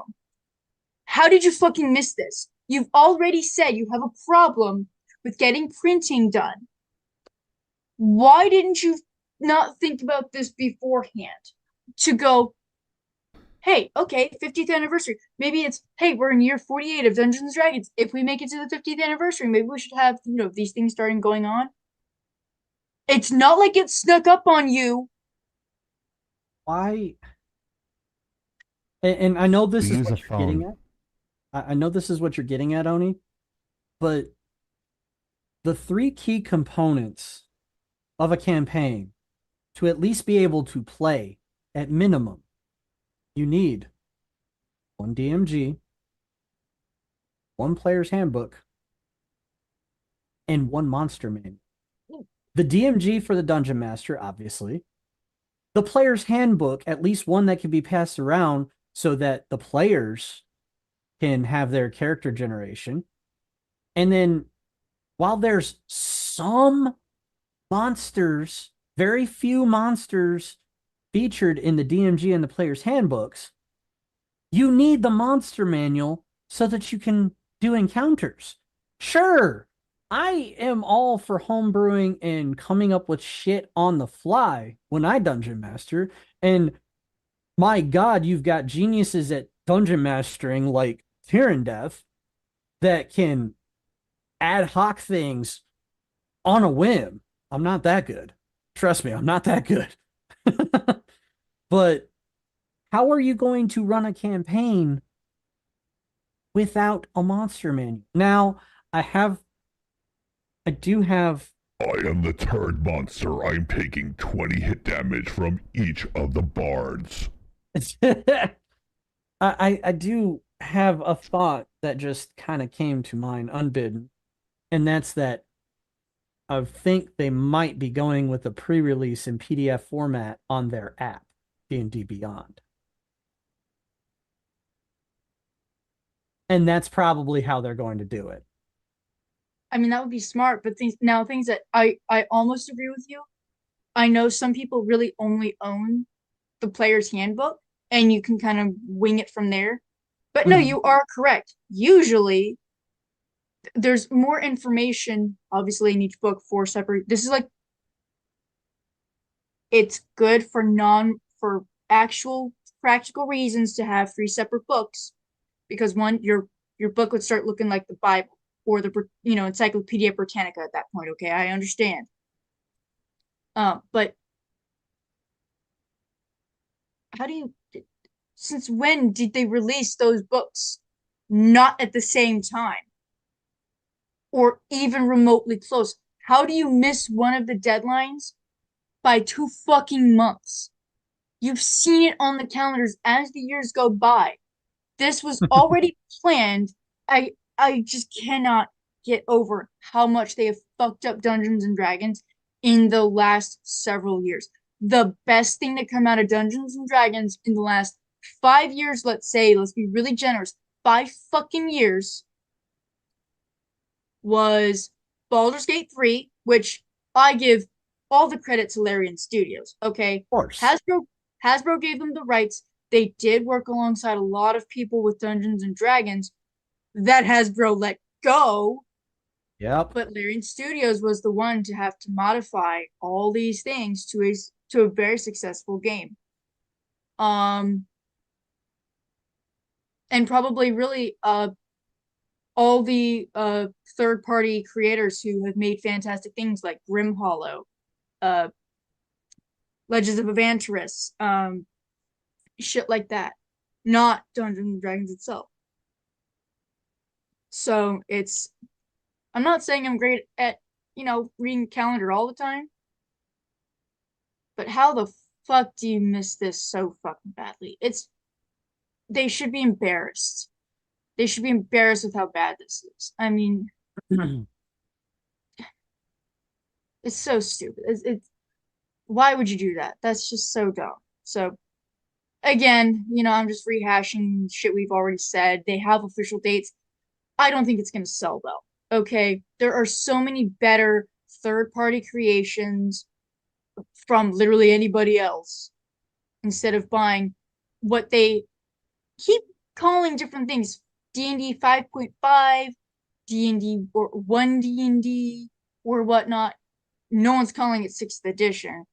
Look, this will never be a D&D 3.5. They're trying to recreate the magic of what 3.5 was, but they fucked it up completely. So well, here's the thing. I did mention the movie. I thought I mentioned the movie. I haven't seen it, but I know the people I care about thought it was really good. I haven't seen the one with Jeremy Irons, but the one with Chris Pine, because that one's the one that was made like 2 years ago now at this point. I do want to watch it. I just haven't purchased it to buy it and watch it.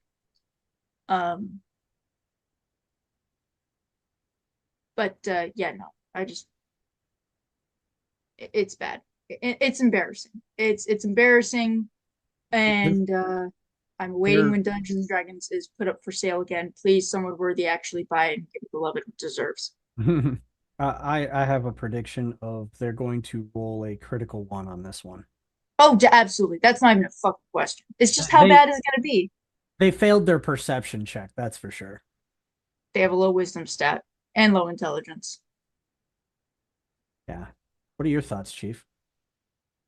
I don't know a lot about D&D, to be honest with you, but it seems like it's just a money grab. Oh, absolutely it is. Again, they should have released like an art book. Yeah, they should have released. Here's an idea. Bring back some of the old covers that you had for books that you are still printing today, and slap those on some of those old covers. I'd like to see the original cover. Or go back through your vaults and reprint some of those books at a discount, at a fair price. Okay. For example, Spelljammers. Yes, they have a 5th edition version of it. If you look at the cover for when Spelljammers was initially released in 2E, pretty fucking cool. Mm-hmm. Bring back an art book for all that art that you look back and you go, oh man, that was so bad, but you wouldn't have gotten today's great art if you hadn't been there before. Um, Well, there was a reason why I was joking about their original cover. The founders of D&D got into a lot of trouble and were accused of satanic worship because of it. look, the satanic panic hit music, hit games, hit board games, it hit everything. It hit Harry Potter, okay? Well, It's like I get that. It's just the they did that art very tongue in cheek. They did it on purpose because they were getting accused of Satanism. And so they just took all the gloves off and said, "You want to call us Satanists? Here." And they did that. And the ironic thing is several of the founders of D&D, if I remember correctly, if not Gary Gygax, at least a couple of the co-founders were devout Christians, if not Catholic. So that's what made it even more. That just made it even more. it's pretty sad, but they could have done so much. They could have done so many different things instead of let's do an edition of D&D no one asked for that is still really fucked up, still can't get psionics right, fucked up warlocks, fucked up paladins, fucked up everybody else essentially. Oh yeah, and then fucked up the release window for your books. Also remember, once Monster Manual drops, it's all going into like D&D Beyond or some shit like that, so it's gonna be pretty open access for a lot of people. So why bother? I You thought could of have an made a idea, book. guys. Again, could have made a book. When we have an ad break in 20 seconds. Cool. I want to go. We'll be right back after these messages. So people, I was thinking of it last night as we were talking about stuff. It's like it's 10 seconds away. It's like we'll be right back after these messages, and then just like cut to something else. Like this is brought to you by Ferguson Brothers Cards. Ferguson Brothers Cards. So now they're in ad break. So I think everyone's already subbing anyway, so it doesn't matter. But go ahead. I'm sorry, Oni. And we're back. Astarion. Astarion. Where's Soda when you need him? Astarion. Give him a second. He's in the chat. He's been texting me this whole time, actually. Probably saying that I need to shut up. No, he's just saying, he was talking to me about, like, apparently we're not teaching anymore at Bryan University. We're just grading. What? There's no lectures anymore. We went for teaching every 2 weeks, twice a day, to no teaching at all and just grading.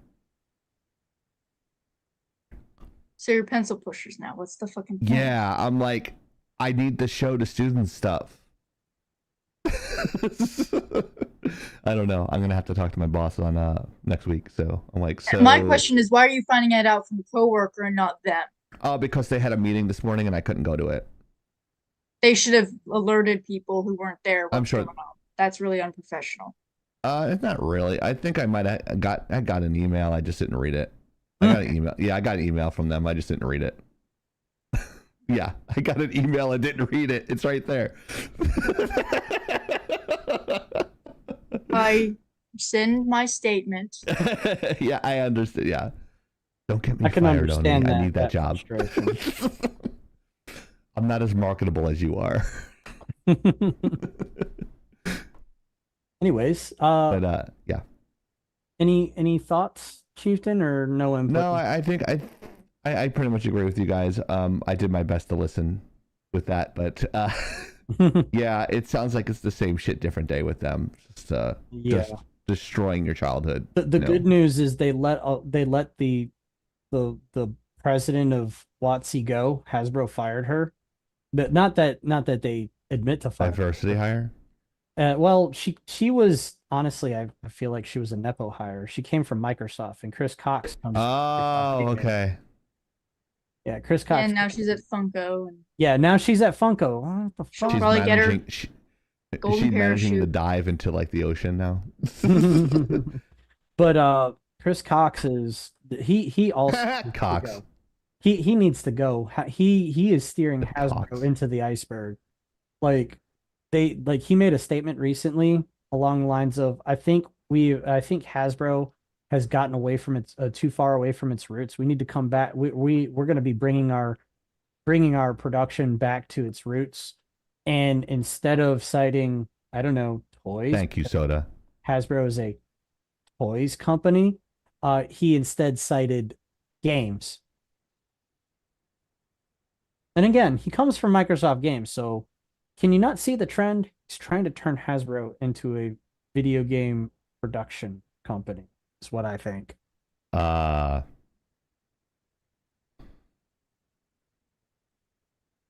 Watch Larian Studios I next read the game chat. completely blow Baldur's Gate 4 out of the water. Welcome to the show. And they better not include any of the characters from Baldur's Gate 4 or Baldur's Gate 3 unless they're alive, okay? Larian Shakira Studios, has shown up in every Baldur's Gate game so far, Thanks, mainline Shakira. game. Don't make her be dead in the next one. Don't make Karlak dead. Don't make anyone dead, please. That would piss off a lot of people. Does anyone want to be reminded of the trivia question? Yes. Moving on. Anyone else want to read this?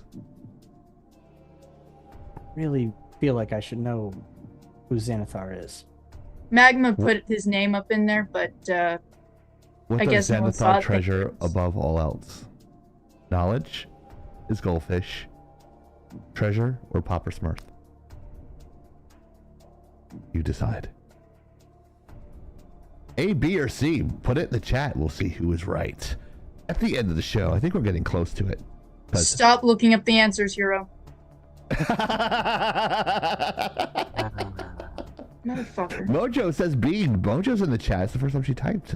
Oh, I missed it. Hello, Mojo. Hope you're having a great night. The One Piece Soda says. The One Piece. Kazoo says A, so we have A and B as a selection. We'll find out really soon. But if you're not on Kick, you're probably not because you're on Twitch, and I can see you guys chatting on Twitch, and there's no one chatting on Kick.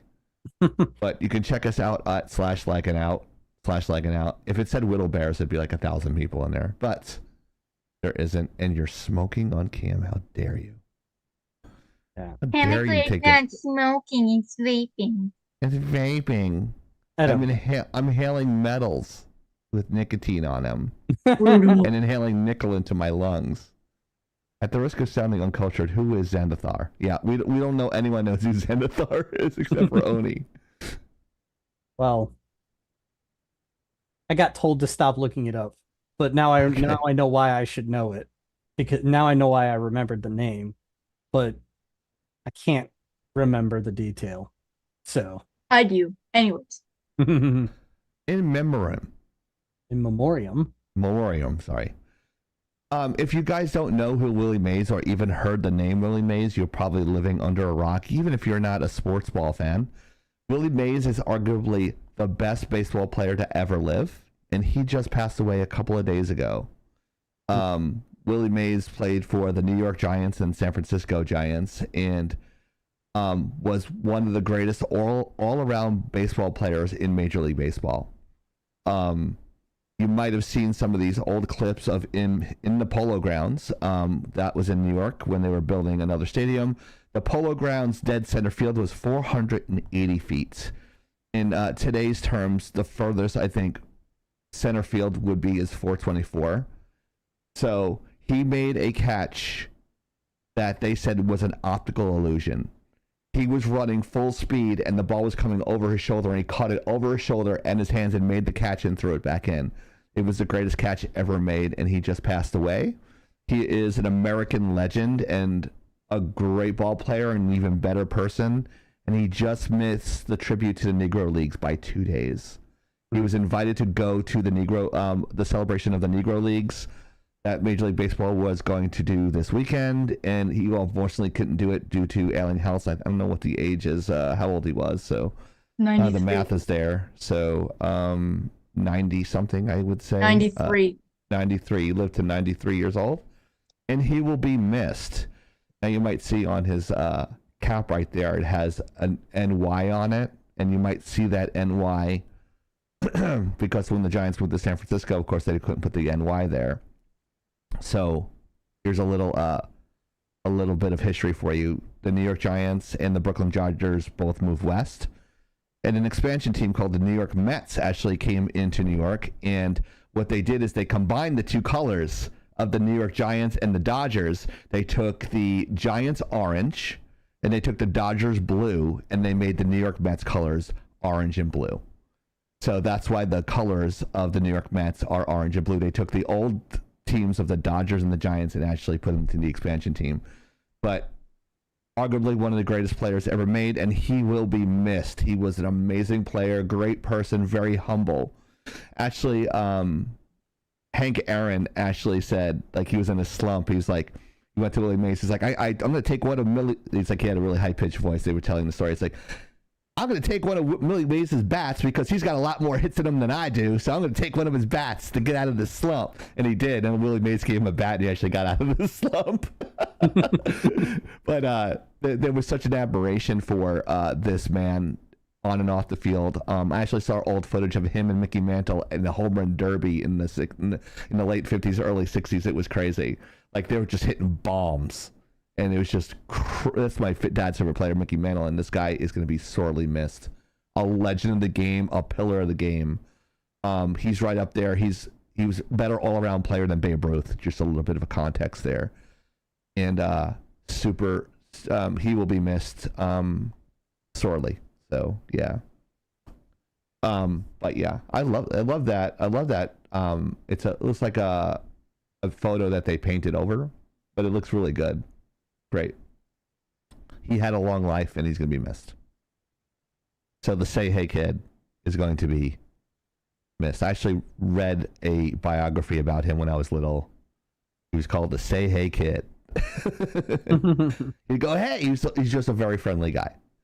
Also, Nancy McKenzie. She was like the female Mel Blanc. Yeah. She had a lot of voices. She did the Spanish versions of Marge Simpson, and a lot of these characters you see here. A lot of Disney characters, Muppets. Just a plethora of characters here. Wilma Flintstone, like, just an amazing voiceover artist. Does anyone else? I'm sorry, I should have skipped that. Did you guys want to say anything about Willie Mays? I can honestly just say that I'm not a sports fan by any stretch, and I knew the name, and I knew it was a big deal, and I don't remember who exactly brought it up first, but my intent was to absolutely bring it up, and I figured that you would already have known, but I also figured you wanted to pay tribute to the gentleman. Oh yeah, legend, dude. Absolute legend. Like, so much so that even me, living under a rock, knew who he was. Yeah. I'm not sure if Oni's ever heard of Willie Mays. Have you ever heard of Willie Mays? I don't know. I feel like maybe I did in passing. I mean, it's just casual. This history did not happen that long ago. When you really look at the years, it was not very far away that this was the everyday. And honestly, I know celebrities are, they've been a lot alike for millennia, but some of these men and women really were just built different, for lack of a better phrase. They were, not only were they masters of their craft and constantly improving things, but they were built of a level of character that you just don't see very often anymore, both on and off the field or on and off screen. So, and remember, he came into the league after Jackie Robinson. So this is before civil rights movements and everything like that. Yeah, exactly. Like, so they made that he had to deal with. Yeah, go ahead. No, that they made today possible, and it's, how do you even carry on such a legacy? Right. To be honest, it's not that you will ever gain that level of fame, but it's that you carry the torch onward so that their memory will never be forgotten. Their contributions, their skills, and their impact will be remembered forever. So, I mean, heck of a life. It's a long life. Mm. And I wish his family peace. And Mhm.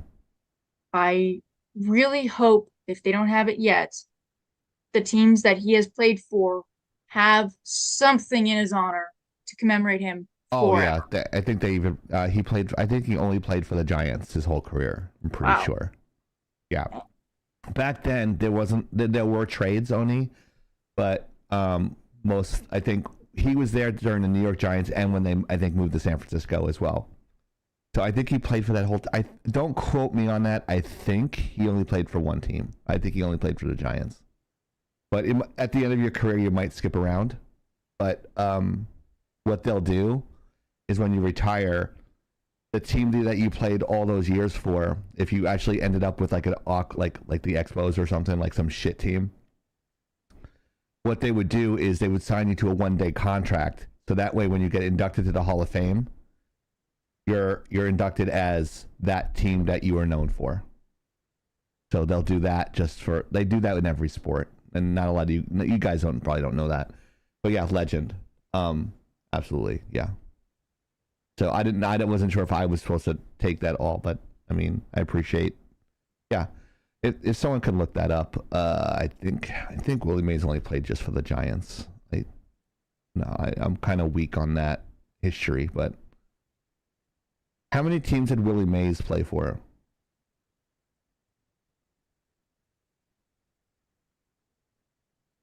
New York. Technically, he plays San Francisco Giants, New York And the Mets, and the New York Giants. So Yeah, Mets, yeah. it depends on how you want to name things. Right, yeah. So he played for the Giants and Mets and then probably signed for that. Remember, at the end there, it said he ended his career with the Giants by And that 1-day contract. He was in the army. Technically started for the Birmingham Black Barons on the May Negro Leagues. 25th, 1948. Right. The Black Barons were Negro Leagues, yep. So in the most famous black Negro League stadium, I think. It was like the most famous stadium too. Soon after 1951 season ended, he was drafted into the army to serve in the Korean War. Before he left to join the army, he played the first few weeks of the 1952 season with the Giants. And after he was in the army, he reported to Fort Eustis and started playing there for the Fort Eustis Wheels military baseball team. Nice. That's yeah. So a lot of those guys did that. A lot of those Ted Williams actually served as well. If you guys, Ted Williams, again, the only man to hit 400 in a season. Served in World War II. A lot of those guys actually took time off from baseball to go serve in World War II. And that's when you got the Women's Baseball League. Remember the movie A League of Their Own? So they had a women's baseball league during World War II where the women actually played ball when the men were at war to create the league and stuff like that. They made a whole movie about it. So a lot of those guys actually served. So if you can only imagine, his numbers would be higher if we were in World War II. His numbers would be like crazy huge. So, but yeah, amazing man. Another one that got called home. So, Heaven has a hell of a baseball team. I'd say. Yeah, they had like the super of the super all-star team. Well, Ty Cobb's in hell, but everyone else. Wow. Watched a movie about Ty Cobb with Tommy Lee Jones playing him. He was not a nice man. He was a racist. He used to sharpen his cleats, and he'd go cleats up to second base just to take out the shortstop and second baseman and hurt them. Dirty player. I'm not going to judge. I'm just saying. I'm just assuming. But yeah, Nancy McKenzie, I already mentioned this a little bit. If anyone else wants to mention this, I think Oni found this was a great find as well from Oni. She finds a lot of great stuff. I think that might have been Badger or is it Badger? That was me. I brought it up, and I think Badger dug up all her roles. I only saw a handful of her That's roles. amazing, Badger. Good job. Um, Oh, I excuse me. would say there's quite a few pretty iconic roles here. I would Mm-hmm. say Wilma. Um, oh, Oh, homie. for, obviously Marge, but she did the Spanish parts for Marge. Right. Um, Just like somebody I from see The Land Before Time in here. I think that's Mulan. 100% Yeah, sure. that's Mulan's mother. Yeah, I was gonna That's say, is right. that Mulan? Yeah. Yep. I see a pretty iconic. Daphne? Is No, that Daphne in the purple jumpsuit? that's yes, that is. Um, That cow's from Disney. I can't remember who. it's supposed to Jesse be from Pokemon? Is that Jesse? Yeah, What? that is Jesse. Good call. Bottom left, Jesse from Pokemon. From Team Rocket. Bottom left. that doesn't that emblem doesn't match. The art style is obviously similar. Oh, okay. The bottom left there, I Cruella de Vil. recognize that. Is that the It Muppet? just looks like somebody's crotch. Is that the Muppet Babies nanny? I don't know. I see Miss Keen from Oh, that's Powerpuff right. Girls. What's that? Miss Keen from Powerpuff Girls. Yep. Oh, yeah. She did also the Powerpuff Girls anime part for her too. She did something in the Matrix. Right here is Trinity. Huh. That one I don't know. Um, I know this is probably DuckTales, right? yep. That's definitely DuckTales. That's I don't remember the character's name. Yeah. This looks like Warner Brothers. That's definitely a Looney Tunes character. Yeah. Who else? This is Gorillas in the Mist. Dang. I know, right? I can't believe I got that right. Dang, I would never have gotten that. That's Sigourney Weaver as Jane Goodall, I think. I know that's completely fucking random, and I don't know. Don't ask me how I got that right. I think I'm 99% sure that's what it is. Hocus Pocus. Yeah, Hocus Pocus. I don't. Bottom right next to Will. What's this? Daisy Duke. I think Dukes of Hazzard. I guess she was in. Good A grief. lot of. She got a plethora of work. And I think that character next to her photo under Marge, I think that's Sailor Moon. That's a Sailor Moon character. Oh, okay. So American dub for Sailor Moon. But Okay. pretty dang iconic of Wow. a character. 1948. 75. That's when my dad was born. So 75. Dang. Hang on, wait a second. Depending if her birthday You're was looking something up before. here. Yeah, I think that's the wrong birth year for her. Is it? I Nancy think Mackenzie? so. December 6th, 1942. Oh. How old is Nancy Mackenzie? Here's the thing, there are two known Nancy Mackenzies. There's this one, and there's an author. Oh. Marge Simpson voice actor Nancy Mackenzie dies at age 81. So 48's not. It's a different one probably. So she was 81. Okay. Yeah. Still a long life. 80 years is a long time. Yeah. Considering my family shelf life is between 75 and 80, that's as long as we last in our family.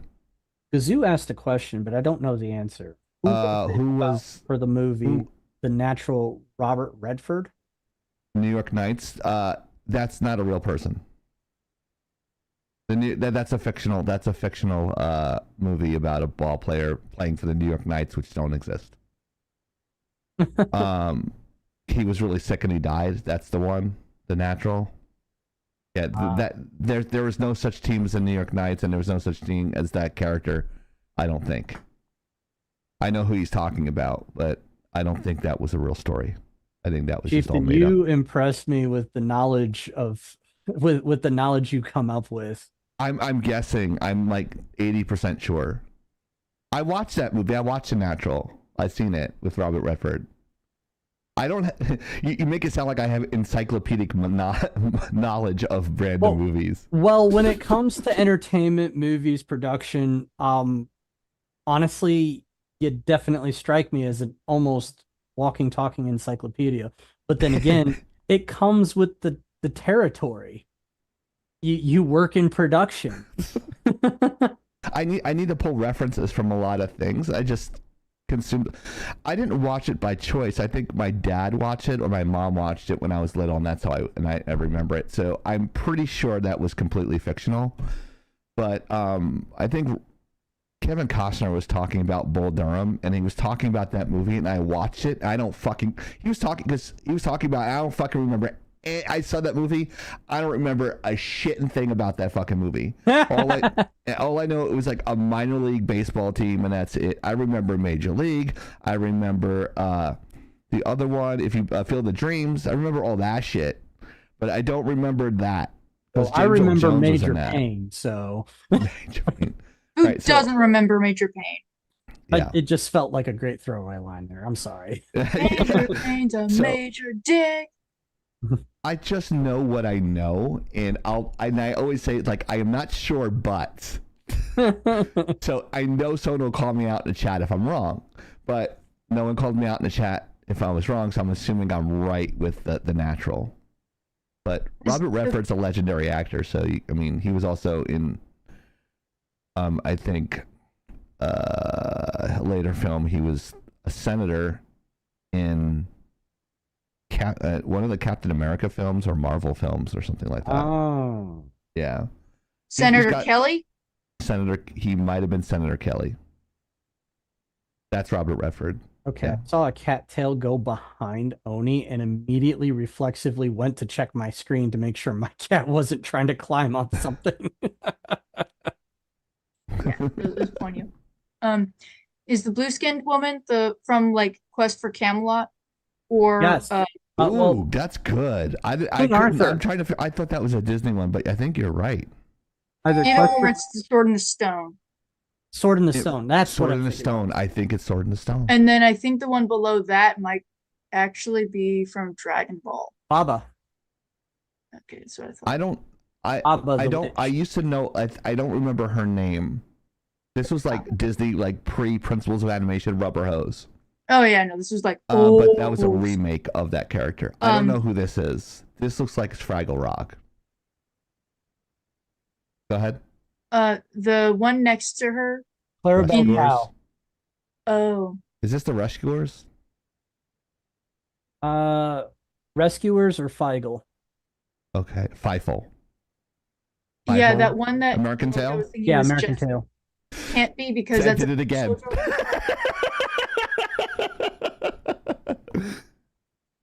I don't know if that's right or not. What were you saying, Ani? The one that Mojo was saying was asking about Jessie. That's not Jessie. That's not Pokemon style. I would, if I had to hazard a guess, probably either a Sailor Moon character or similar. I think the one underneath Marge is probably from Knights of the Zodiac. This one's from Dallas. I can't remember her name, though. She wrote a lot of books. What? Right here, right next to Wilma. I can't remember her name, but she wrote a lot of books. Mojo, you might know this. She was on that Dallas show, and I can't remember her name. Could it be from The Secret of Nim? Might be. Ooh, Secret of Nim. I remember that. That could be it, too. This, it looks like an old, like, Snow White type of... Cinderella. Could it be Cinderella? I think that's Cinderella. Fairy Godmother? No, I actually think that is Cinderella. Oh, that actually is oh, okay. I don't know. From the profile, it doesn't look like her. Almost like Princess and the Swan. Maybe. I don't know. We could be completely wrong on half of these. Snow White had the black hair. Yeah, I know Snow White had the black hair. Mojo's telling me about Snow White. Yeah, it was actually made in 1938 and it was pre the principles of animation, and they did it with rotoscoping, meaning Frisky that they Dingo said traced. it's the blue fairy from Pinocchio. That's right. It is. It is the blue fairy. Thank you, Frisky Dingo. Oh, it is. dang. Nice fucking call. Yes, that's exactly what it is. That's good. Yeah. Yeah, I will say that that's the wrong picture of her. I'm looking at one right now. That's it, really. Yeah. That's the author, isn't it? Yeah, I think that's the author. Easy Oh, no. mistake to make. Sorry, Badger. She's asleep. That's okay. That's like they put erasers on pencils. It's okay. So all we did was get the date wrong in the picture. Okay. Molly and the Last Unicorn, The Nanny and Muppet Babies. I was right. Daphne and 13 Ghosts of That's a nanny from Muppet Babies? Yeah, the one in the bottom. Nice call. And did you say The Last Unicorn? Yes, Molly and the Last Unicorn. I think I've seen that. My mom has. I watched it in the same room and got her the art book with Badger, I think. Oh boy. Wonder Woman on Super Friends. Sailor Galaxia on Sailor Moon Cosmos. Called it. It's the redhead Yeah, girl. good call. That's what I thought. Sailor Galaxia. I didn't know who it was. I just thought it was. Yeah, deep lore that I never asked for, okay? Yeah. Ponga in The New Adventures of Winnie the Pooh. Mrs. Fitzgibbons in The Secret of Nim. Secret of Nim, great call. Mulan's mother in Mulan and Mulan 2. The narrator in Cinderella. Wow. I was right and wrong. Miss Keene in The Powerpuff Girls. Good call. Corella DeVille and Clarabelle Cow in numerous Disney titles. I just looked it up, Clarabelle. Damn it! I just got it here. It says Clarabelle. I could not told think you of her that name. like 5 minutes ago. Yeah. Oh, you did? I missed it. I'm sorry. Well, you said you acknowledged it, but I think your mind was elsewhere at the moment. Oh, okay. Yeah, that was the original. Like that was one of those characters they updated from early Disney lore before Principles of Animation. Like that's pre 1938. Rubber hose, like a lot of like floppy arms and a lot of wiry stuff. That's called rubber hose animation, which is predecessor to the modern animation that you see today that was created in 1939 with Pinocchio. IMDb is trash right now. It didn't even give a legitimate list of parts for her. Yeah, that's wow. the thing. I was like Write my trying to name look in it up, our- and it was a fucking mess. Oh, was it? Yes, it See, was. that's the fucked up part. Like, I'm on IMDb and I'm in 2 different areas because the History Channel fucked up my last name. So I have credits in one part and the other. I had to fix it 2 years ago and put all my credits under one name because they wrote my name wrong. Wow. Yeah, it sucked. So, but anyways, I think we got them all. Yeah, I Don't didn't forget. get Go the ahead. last that one on the bottom next to the nanny, between Hocus Pocus and the nanny. Oh, I was actually trying to find that one. yeah, I don't know the reference for the Hocus Pocus one. I can't remember her. I can't remember her name now. She used to make a lot of books. Staff. No. The Murder, She Wrote The woman? Cast of Dallas.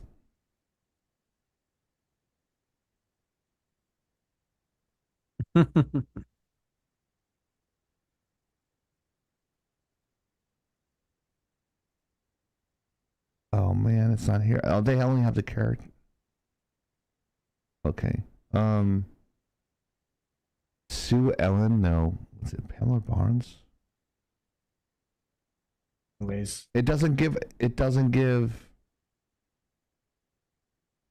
Shit, it's gonna bother me now.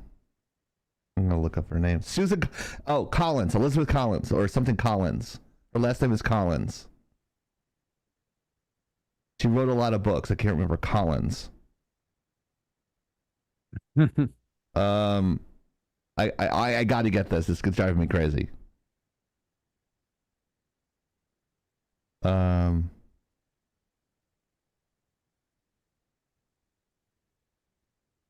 From Dallas. And as we're doing that, no, that's giving me a map. No. Susan Collins? I don't know. Anyways, check us out on youtube.com/lagging out. If you missed the show there, you can come join us. Joan Collins. Thank you. Joan Collins. Yes. Thank you, Maya. Yeah, Joan Collins. That's her name. From Dallas. That's Joan Collins. Sorry. It was driving me nuts. Thank you, Maya. It was driving me nuts. All right. Something that's not driving me nuts is, for once, Disney has a winner. Winner, chicken dinner. Who wants to field this one? I'm getting kind of tired. I'll go ahead and pick it up. So big shock. Honestly, I almost expected a coming out of the closet story for the character because that would have been on brand for Disney. But apparently, Pixar had some Disney executive come into their office one day and with a box cutter and specified, "Get it right or get cut." I'm not saying that actually happened, but I'm kind of saying that happened because there was, according to many movie reviewers that are out there right now, people that I trust, they actually went and saw it with their family, and it was a good movie. Wasn't the best of Pixar, but the general consensus is it's a pretty good movie. I haven't seen it yet, and now that I've gotten that, I can gladly take my daughter to go see it at some point if she expresses interest. The numbers, opening weekend was a global 155 million, which is a shocker because the box office over the course of this year has been absolutely abysmal. Yeah, to say the least. I'm surprised. I'm hearing very many good things. I'm hearing that there's some weird messaging here and there, but most people are saying that it's offhanded and very dismissible and like it's missable, which is a surprise coming from current year Pixar. Because current year Pixar, while they've had a couple of really good heartfelt movies, since the pandemic, they were relegated to Disney Plus releases, which is worse than direct to video because at least with direct to video you can get sales. What happens when you put something on a streaming service? You don't get much by the way of income unless it inflates your numbers, which I'm pretty sure Disney Plus has hit critical mass in their numbers already, or at least are close to it. That's all I really got to say about it. Round robin. Yeah, I'm happy for a win with this. It's a coming of age story about a teenager. It's kind of like what Toy Story 2 was about, when Andy grows up and he's got to give the toys away. This is kind of like a spin on that where more characters are introduced. The story is actually solid. I think a couple of the new ones are anxiety and embarrassment are the two new characters actually come in here, and it's actually really fun story Anxiety for the whole family. Anxiety is hilarious to me. Yeah, anxiety and embarrassment. Well, she's a 13-year-old girl, so yeah, she gets those two characters in there. It's a whole story, and it's pretty interesting. So we would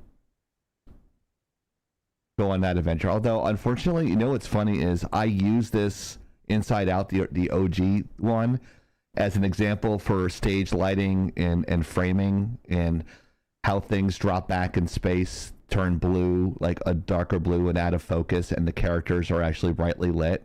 Because I think her name was Glad or Happy, I don't remember. I think it's Joy.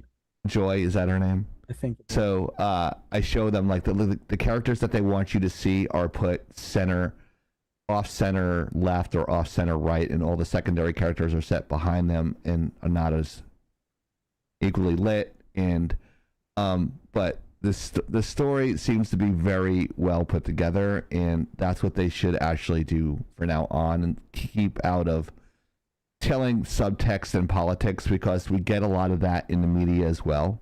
So we're kind of sick of that. We want to go to a movie and just enjoy it with our family, right? That's what Disney used to be. Mm-hmm. So this goes back to that, and they needed a dub, and this gives them a dub. Oni? Okay, one, I'm gonna judge. Those buttons look really low res for some reason. Not really sure why. But when was the last time? Still. When was the last time Disney had a Pixar movie go to the movie theater, and not to Disney Plus? Coco. When was that? Like Last year? 5 years ago? 5 years ago? 10 years ago? I no can't idea. remember. No, it was like 5 years ago. 5 or 6 So years. just before the pandemic. Yeah. So this is the first time Pixar actually had a movie go to the theaters instead of just to streaming. Probably. Because they didn't. Elemental. Elemental. Yeah, I was thinking, what was that water movie? But didn't they also fuck that one up somehow too? Yes. They released it day and date to Disney Plus. And well, no, I don't think it was day and date. I think it was they tried to stave off putting it on Disney Plus for as long as they could, and eventually it did make money. It barely broke even for the longest time, and eventually it did make some money. It wasn't a lot of money, but it did make money. I think it was because it was released alongside another movie that did really.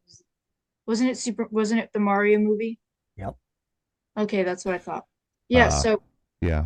I mean, for one, a sequel doing really well compared to the first movie is usually pretty rare. And two, I'm glad Pixar is finally able to have a movie at the theaters, and it doesn't look like they're having too much competition right now.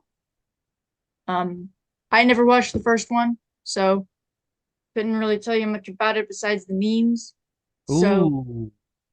what? I just looked at the box office numbers. They've already hit 500 million. Good for them.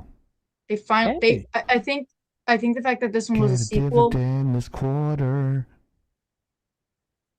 I think the fact that this one was a sequel probably really helps their numbers.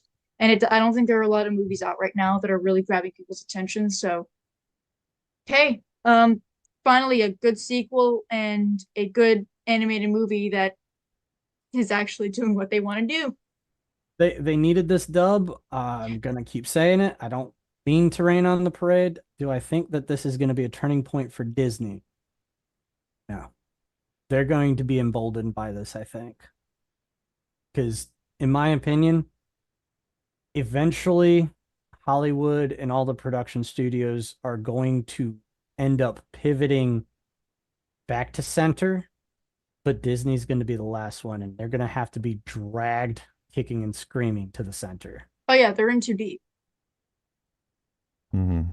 Especially with the most recent exposure expose that's coming out, the Disney Files. Thank you, O'Keefe Media Group, for exposing their absolutely racist hiring practices. Yeah. Like I think I saw that. Wasn't that video was like we try to avoid hiring white people? Yep. Is that the video you're talking about? Mm-hmm. I saw that today and I'm like, oh fuck. That sounds like a lawsuit. Yeah.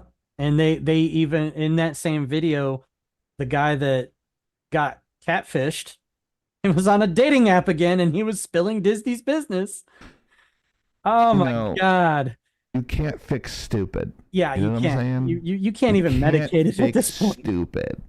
But you can medicate it. I don't know at this point. But this guy, he even explained a situation where they were about to hire a guy that was mixed race, half black, half white, and his superior said, no, we don't want to hire him.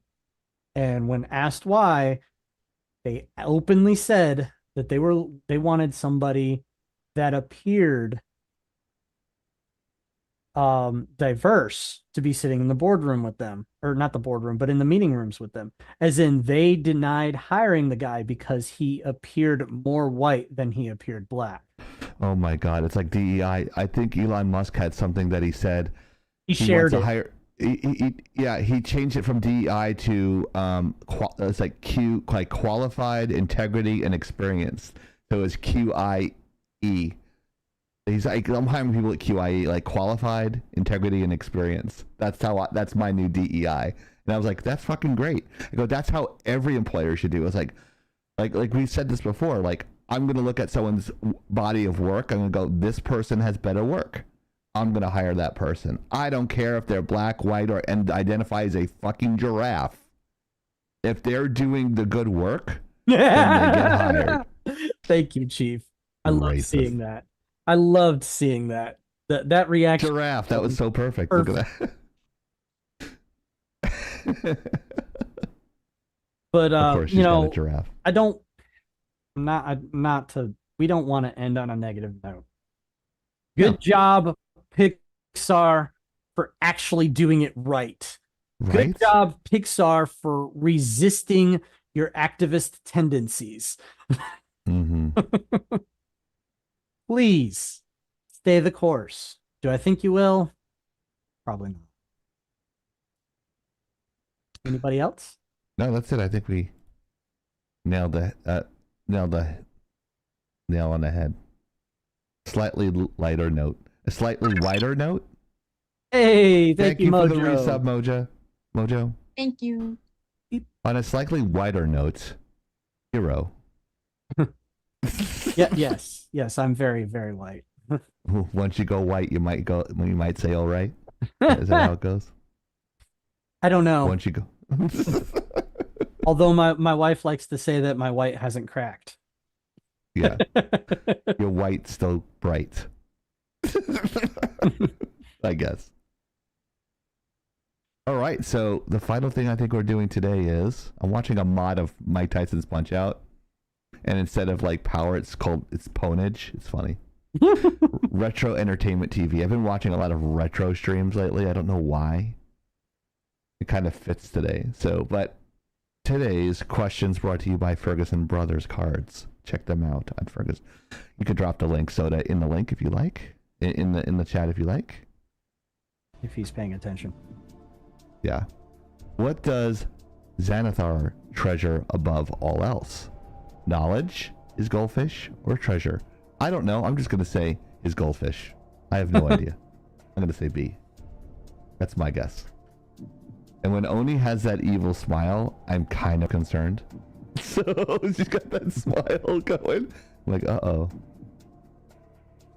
So in about, I would say, 20 seconds, we'll reveal the answer. I was going to throw the poll up, but it's kind of late. No polls. Fine. No polls? How dare you, Chieftain? No. Soda likes smoking poles. Giggity, giggity, giggity. If he hears that. He goes, wow. Whoa, dude. Good lord. What the fuck?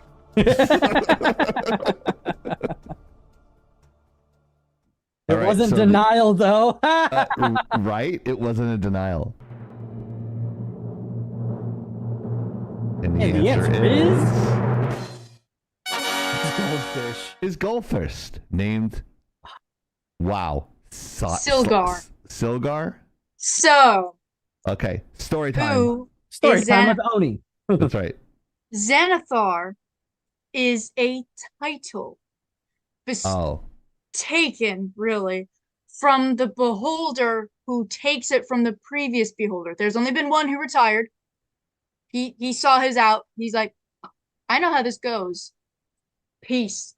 So, these beholders are a little different because although they are still racist and super duper powerful, the Xanathar beholder takes on the persona of Xanathar, sort of, release the name, and runs Xanathar's Thieves Guild of Waterdeep. So yes, Gale, there's a beholder in your city and you haven't done shit all about it, bitch. So, his goldfish is very important. Does his goldfish survive all the time? Nope. he doesn't know the difference between each goldfish. So whenever he accidentally or someone kills his goldfish, it gets replaced, and no one needs to fucking know. You shut the fuck up about that. So this Xanathar that has been popularized by 5th edition, especially, is the 15th Xanathar.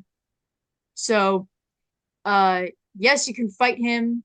The original Xanathar was a long time ago. Yes. Breaking news. I'm sorry. I know I'm interrupting story time. IGN just shut down and laid off all of their gaming journos. Wow, really? I just saw it. The headline is they just laid off all their gaming journalists. Wow. What does IGN have left? So if you're a fan of IGN, please check out Lagging Out. We actually do talk about games, and we actually know what we're talking about. The journalists, if you guys want to intern here, if you're good enough, we'll send some samples, and we'll have our reviewer take a look at it. Wow. That's fucking crazy, dude. Wow, IGN is no more? Just all of their journos are confirmed at the moment. Which is wild because they just bought a bunch of gamer network sites. Oh, Yep, man. especially in the UK. Or at least Europe. So it should be interesting. But yeah, so Xanathar the Beholder is a special named beholder that takes the name and title of the previous Xanathar to run a thieves guild, and his most important thing is his goldfish. So yeah, fish. That is a replica miniature, by the way, of Xanathar's goldfish Silgar or Silgar. So yeah, we've got beholders, we've got aboleths, we've got illithids, we've got dragons. We also have goldfish. Yeah. Also, we forgot to mention Donald Sutherland also died. Yeah, that was very recent news. Yeah. So. I didn't realize he was in MASH. Oh yeah, he was in the original. He was in the movie. Yeah. Oh. MASH, not Apparently, the TV show. he didn't have a good time of it in MASH. Probably because I'm wondering if he had first-hand experience. But yeah. He was kind of political during the Vietnam War. That could be. That's not surprising. That was a very common. A lot of that fucking bitch Jane Fonda. My dad hated her. Oh jeez. Like there's every reason being a Vietnam vet. So. Yeah. I just remembered the little context that I read about it. Apparently, he didn't get along with the more permanent members of the MASH. Set. Oh, okay.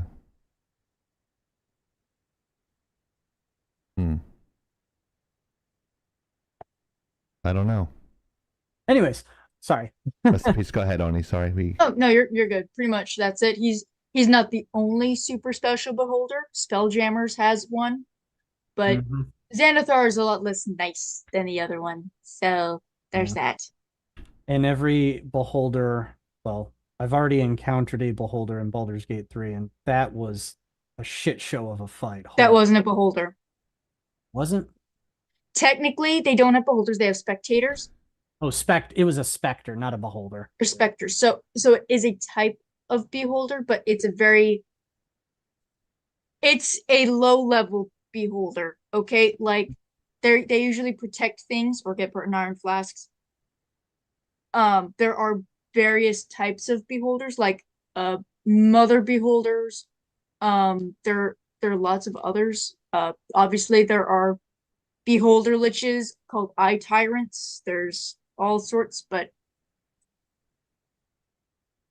yeah, that was only a specter. Yeah, it was only. I remember, and it was a shit show of a fight. Mostly because I didn't realize that it was even there. I was just and that's the magic of it. Isn't that the magic? And what was really bad about the placement of that specter is it was inside of a trap field. Yeah. And I didn't have the right party makeup to deal with the trap field. So as I was maneuvering around the battlefield, I was getting surprise damage, and it was not fun. Yeah, so again, that kind of goes to show if you think specters are bad, I know Beholder. it's trust only me. worse from here, folks. So yeah, that because we were talking about bullshit with D&D, Badger wanted to talk about Xanathar, and we can never get over his goldfish. So cheers to Silgar, the goldfish. May you be replaced every time faster than Xanathar will ever notice. No, it's okay, Mocho. I understand. I know MASH was about the Korean War. You're right, but they were doing that in the 70s, I think, and that was towards the end of the Vietnam. I think it ended in 71. But I think the MASH movie was in 69, 70 or 71, somewhere around there. When did the MASH movie come out? I'm asking Siri everything today. It was released in 1970, so they probably filmed in 1969, as we know as the Age of Aquarius. So 69 was like the height of the Vietnam War. So yeah, they did the movie about the Korean War in when it came out in 70. Well, I mean, it wasn't like that much time had passed. That's why so many people had an issue with the Vietnam War too. Was right? They were like, we just had World War II. We just had Korea. Mm-hmm. So it was just like people were all warred out. And with wars, you can't let the politicians run the war. So the Vietnam War was run by the politicians. The media was like, they didn't have any filtering there. So you saw a lot of shit from that war. You've seen a lot of stuff, a lot of gruesome stuff. Like a lot of stuff was World War II. I mean, you didn't have a lot of it because the technology was very big and bulky.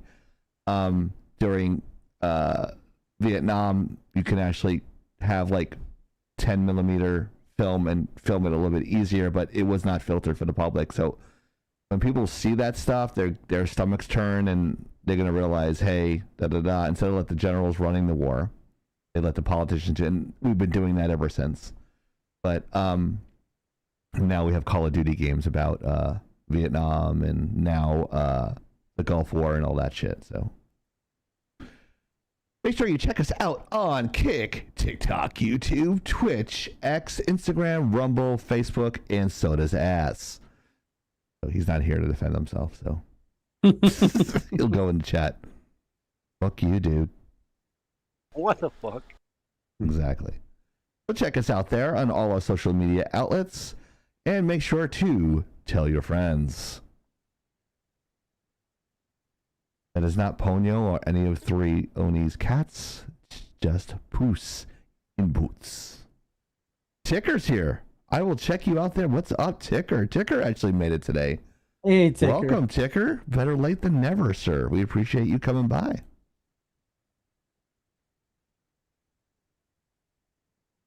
So yeah.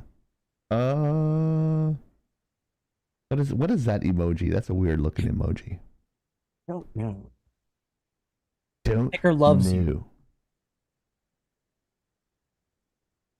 It's a heart-shaped Jason's mask on top of, I can't tell. It looks like a hoagie. Sorry I haven't been around, but 60 hours a week so I can pay for that Jeep. It's a lot of work. Ticker, bro, I worked like 60 hours a week too, yeah. You got the black Jeep. You liking that Jeep, man? It's a nice Jeep. He's in the Jeep family now. He's with like he's cooler than me and Oni now. He's got the Jeep. But make that money, bro. I get it. He loves it. Awesome. You gotta get some details on there, ground effects on that shit. I got her name put on her. What's the name?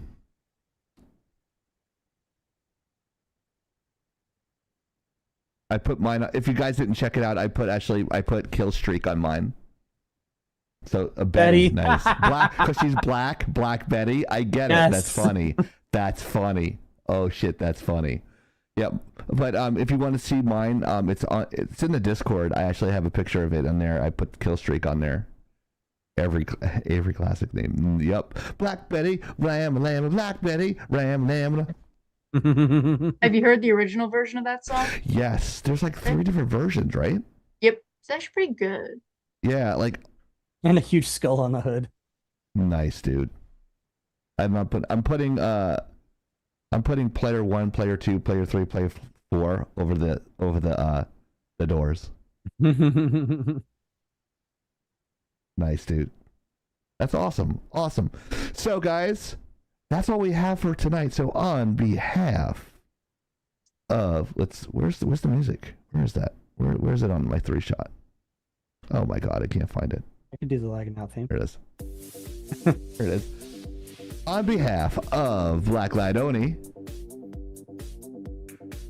and Astarion, For you, sir. Hero, the IT guy. I'm Chieftain. We're Lagging Out Live. You don't have to go home, but you can't stay here. And as a side note, I apologize we didn't say earlier. No Tear and Death tonight. He was No called. Tear and Death. He's taking some personal time. He was actually Summer called is into a work. lot of work for us. Hopefully he'll be back soon. So this is Lagging Out, signing off and Lagging Out. We'll see you next week. Bye.